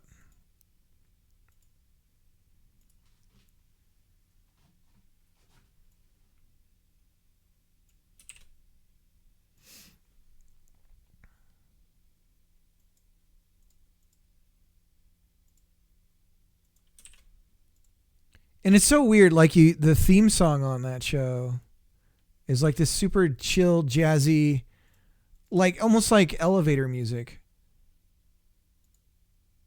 And it kind of it's weird. The theme songs in general are weird when you think about it. But that one in particular just like doesn't fit the show. Like, it's so out of left field compared to what the show is. This guy possesses people's bodies from the past and changes the past by changing what they do. So let's have this really light elevator music for the theme. Wait, that sounds good. So this is where we run into a problem with grays, because they don't have enough. It's not enough colors for us, so we have to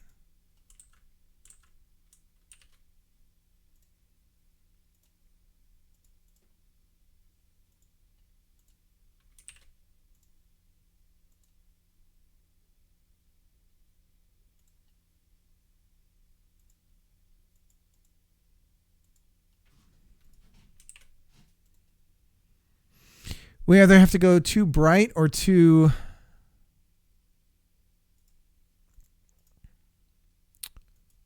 oh, that's still technically a gray.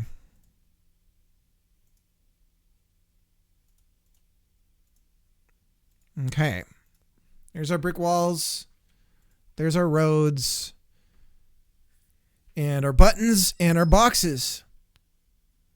Kind of, yeah.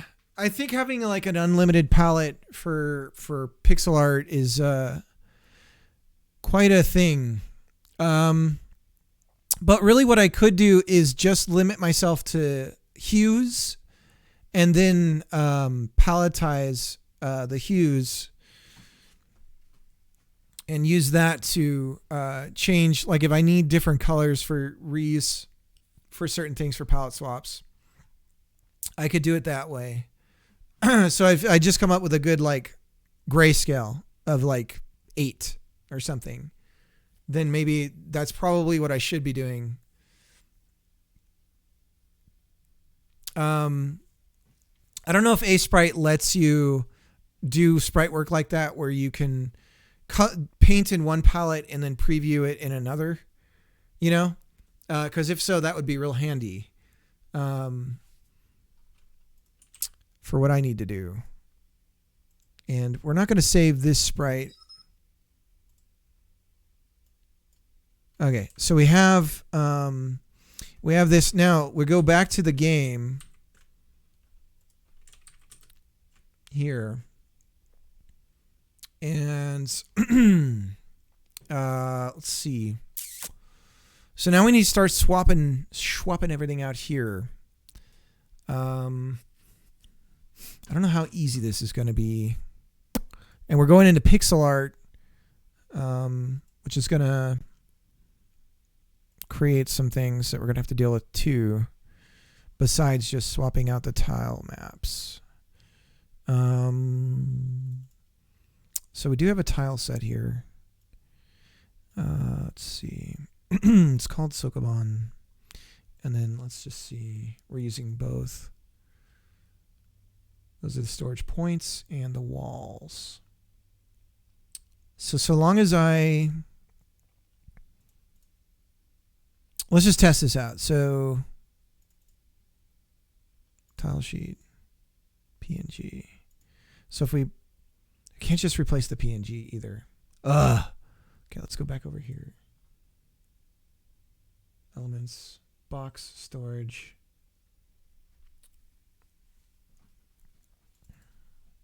How's this going to work? He doesn't know.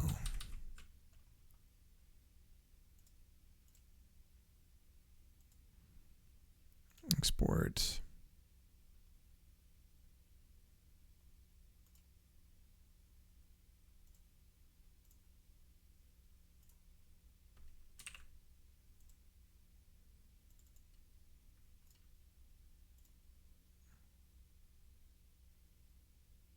We could just overwrite the tile sheet. Shoot. We just broke the game doing that. No, we didn't export. Okay. We haven't actually exported, so sprites. I don't know. We'll just save it as that for now. And then we'll go back here. There we are. And now we want to import without filters. And then how's this going to work? Zoom in.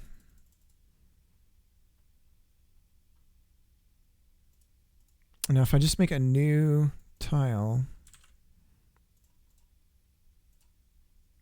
what is our region? Snap options, we're going to be 8 by 8. Okay. And that'll be our block, our brick for now. Selected tile. So this is where I'm wondering, can I just change the name? Let's see what happens when we save this. We go here. It doesn't show it. Why not? Elements.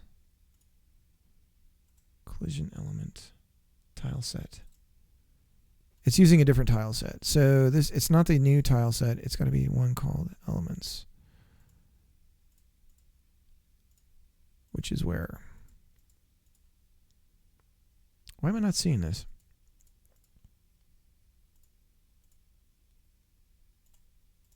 Is this like a made up?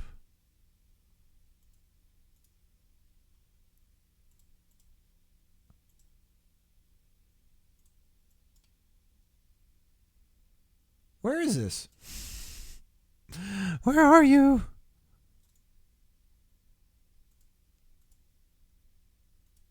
Ah, here we go.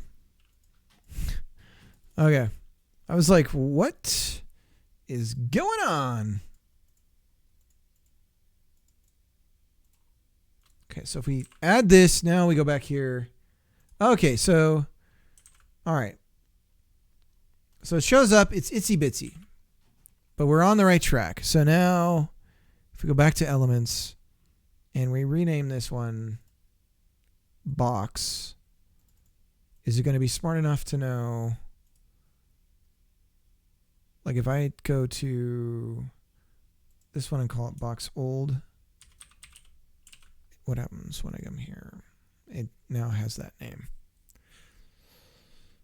So if I go to box and I say to use a different texture, or all right, see you, man. Can we cheat by...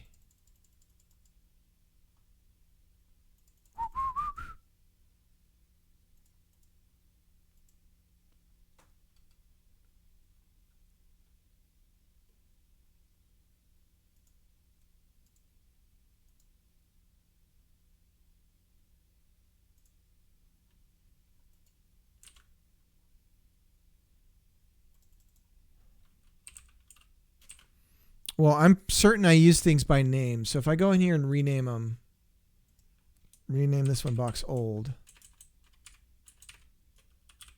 This is why I do this.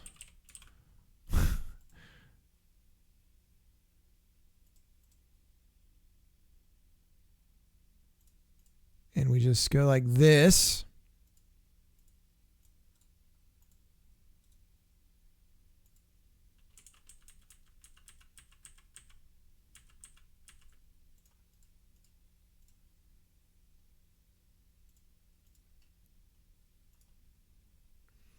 And then we bump the size up, quadrant size. If we scale everything down. Okay, so we got to scale everything down. There's the box. We'll do the blue, we'll do some blue walls. So new single tile.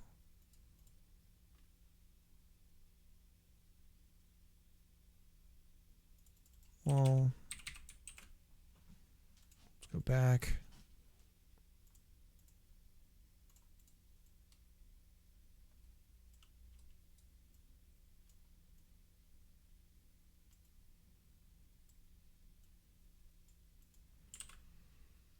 Okay.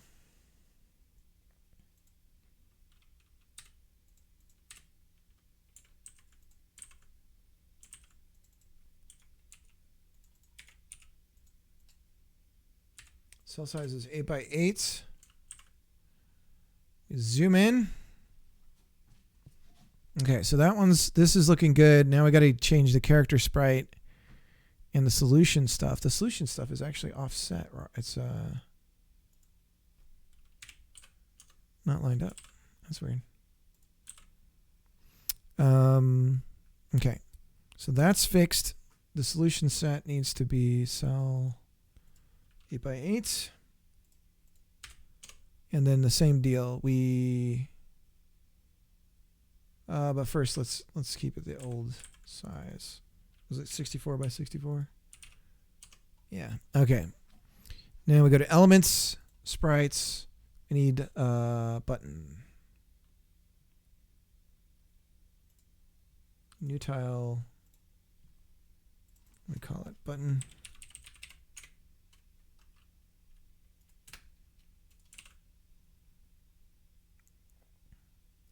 And then we'll make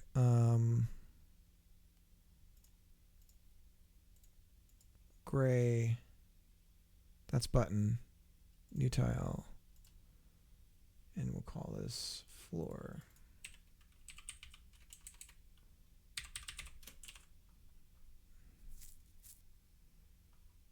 Okay.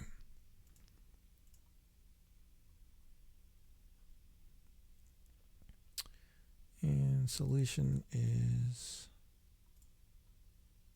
button, button, button, button, button, button. And that'll be for storage. So 16 by 16. Oh, it's 8 by 8. Okay. So now we can zoom in.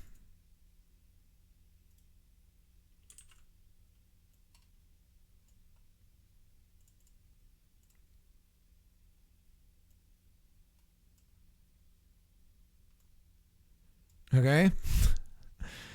And let's do one more tile map. And this will be the floor.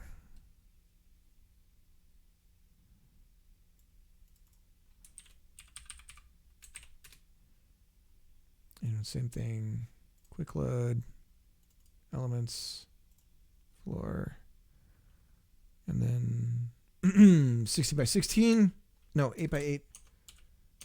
And then we just plop everything in.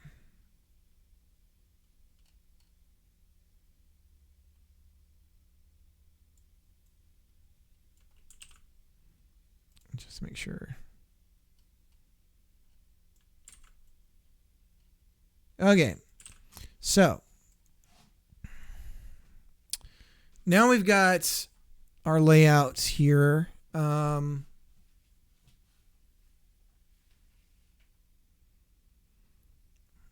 And the player now needs to be updated.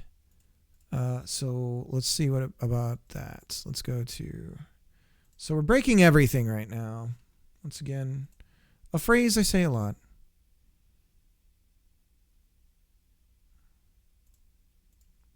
No need to handle the transforms or anything like that. We just we need to export our Froggy, and then for now.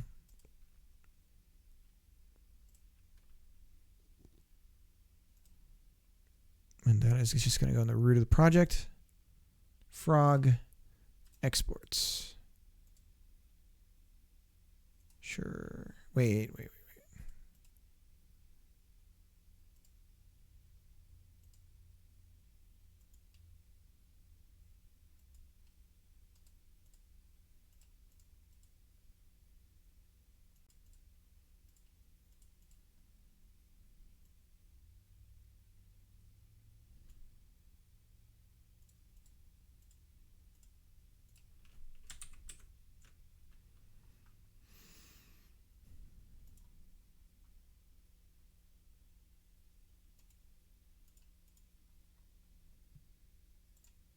Did it not go into the project?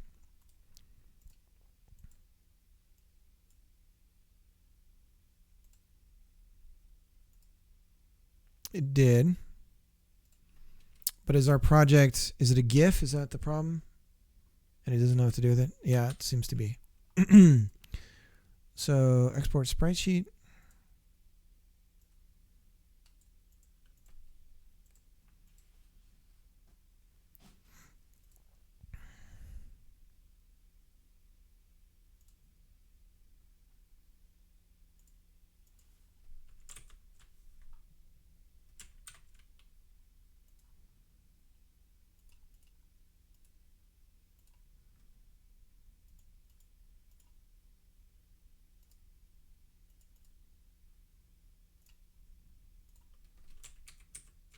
Okay.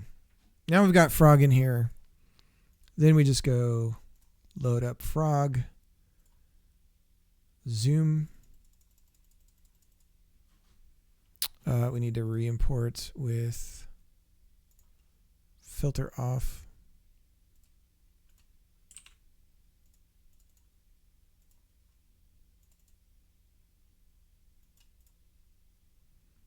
And vertical is none. I think we're like 25 or 26 on the 24, it looks like. Okay, so 24.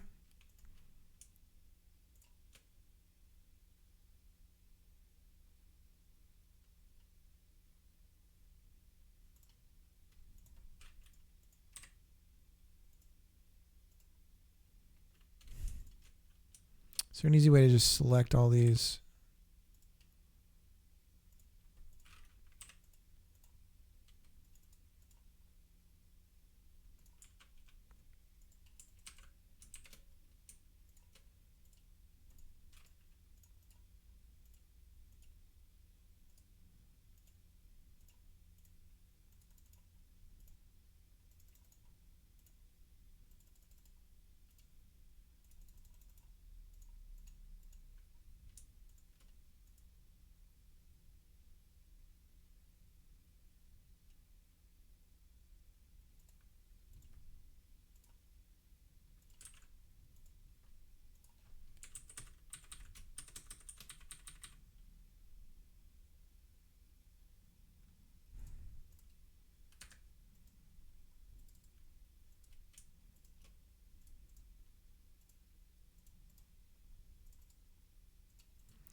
All right.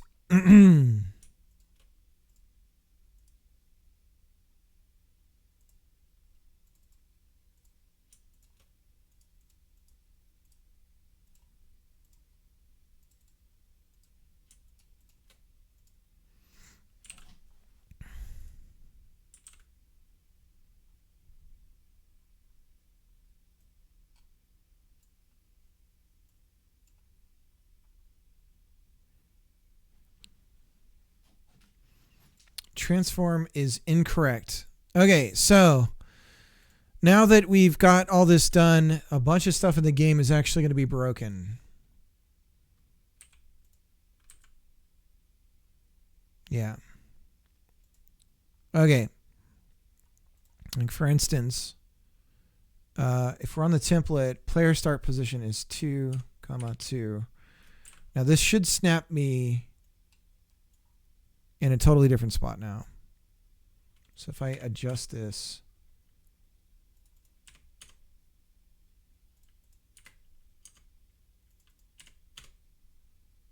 okay.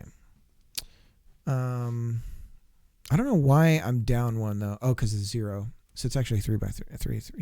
So I'm in the right spot now. Game's incredibly small. So let's get the scale up. Just for now, we're just going to cheat with some of this. I'm going to do this differently later. How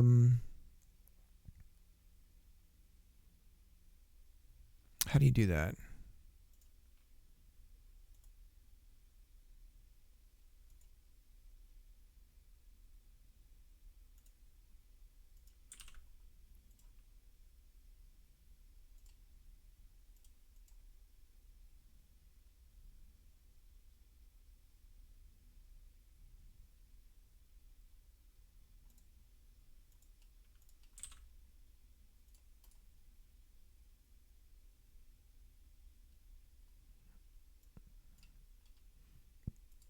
Let's see.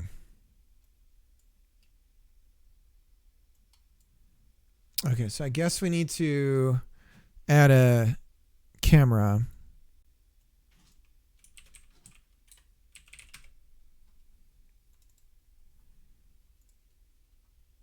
And then we'll bring it in.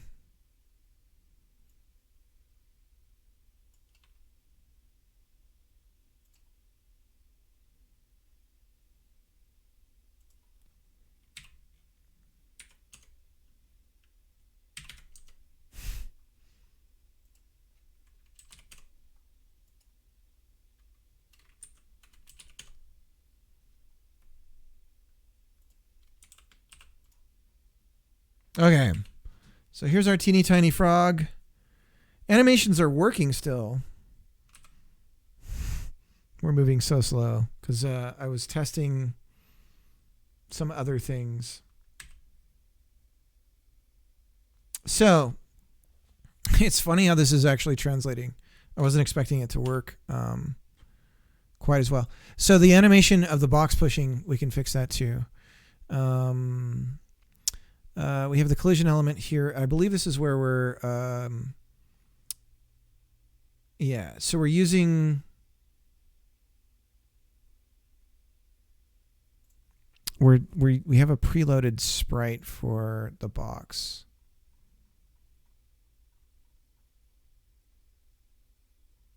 And we're using this texture, so we need to change this. And we're going to load this, and we're going to say we're enabled in the region.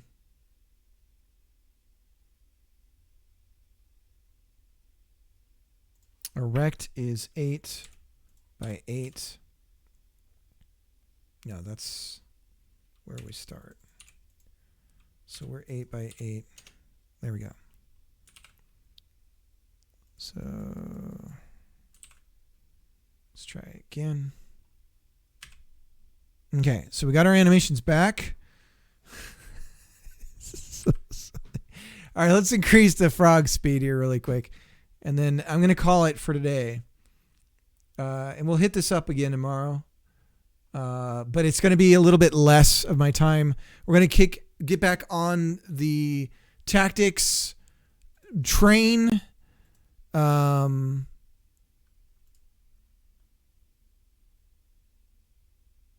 So that'll be happening as well. Where is it? What am I doing for my speed? 5. So 0.5, I believe, was the speed at which we were doing everything. So now if we push the box, yeah, so we're okay now. So let's actually solve the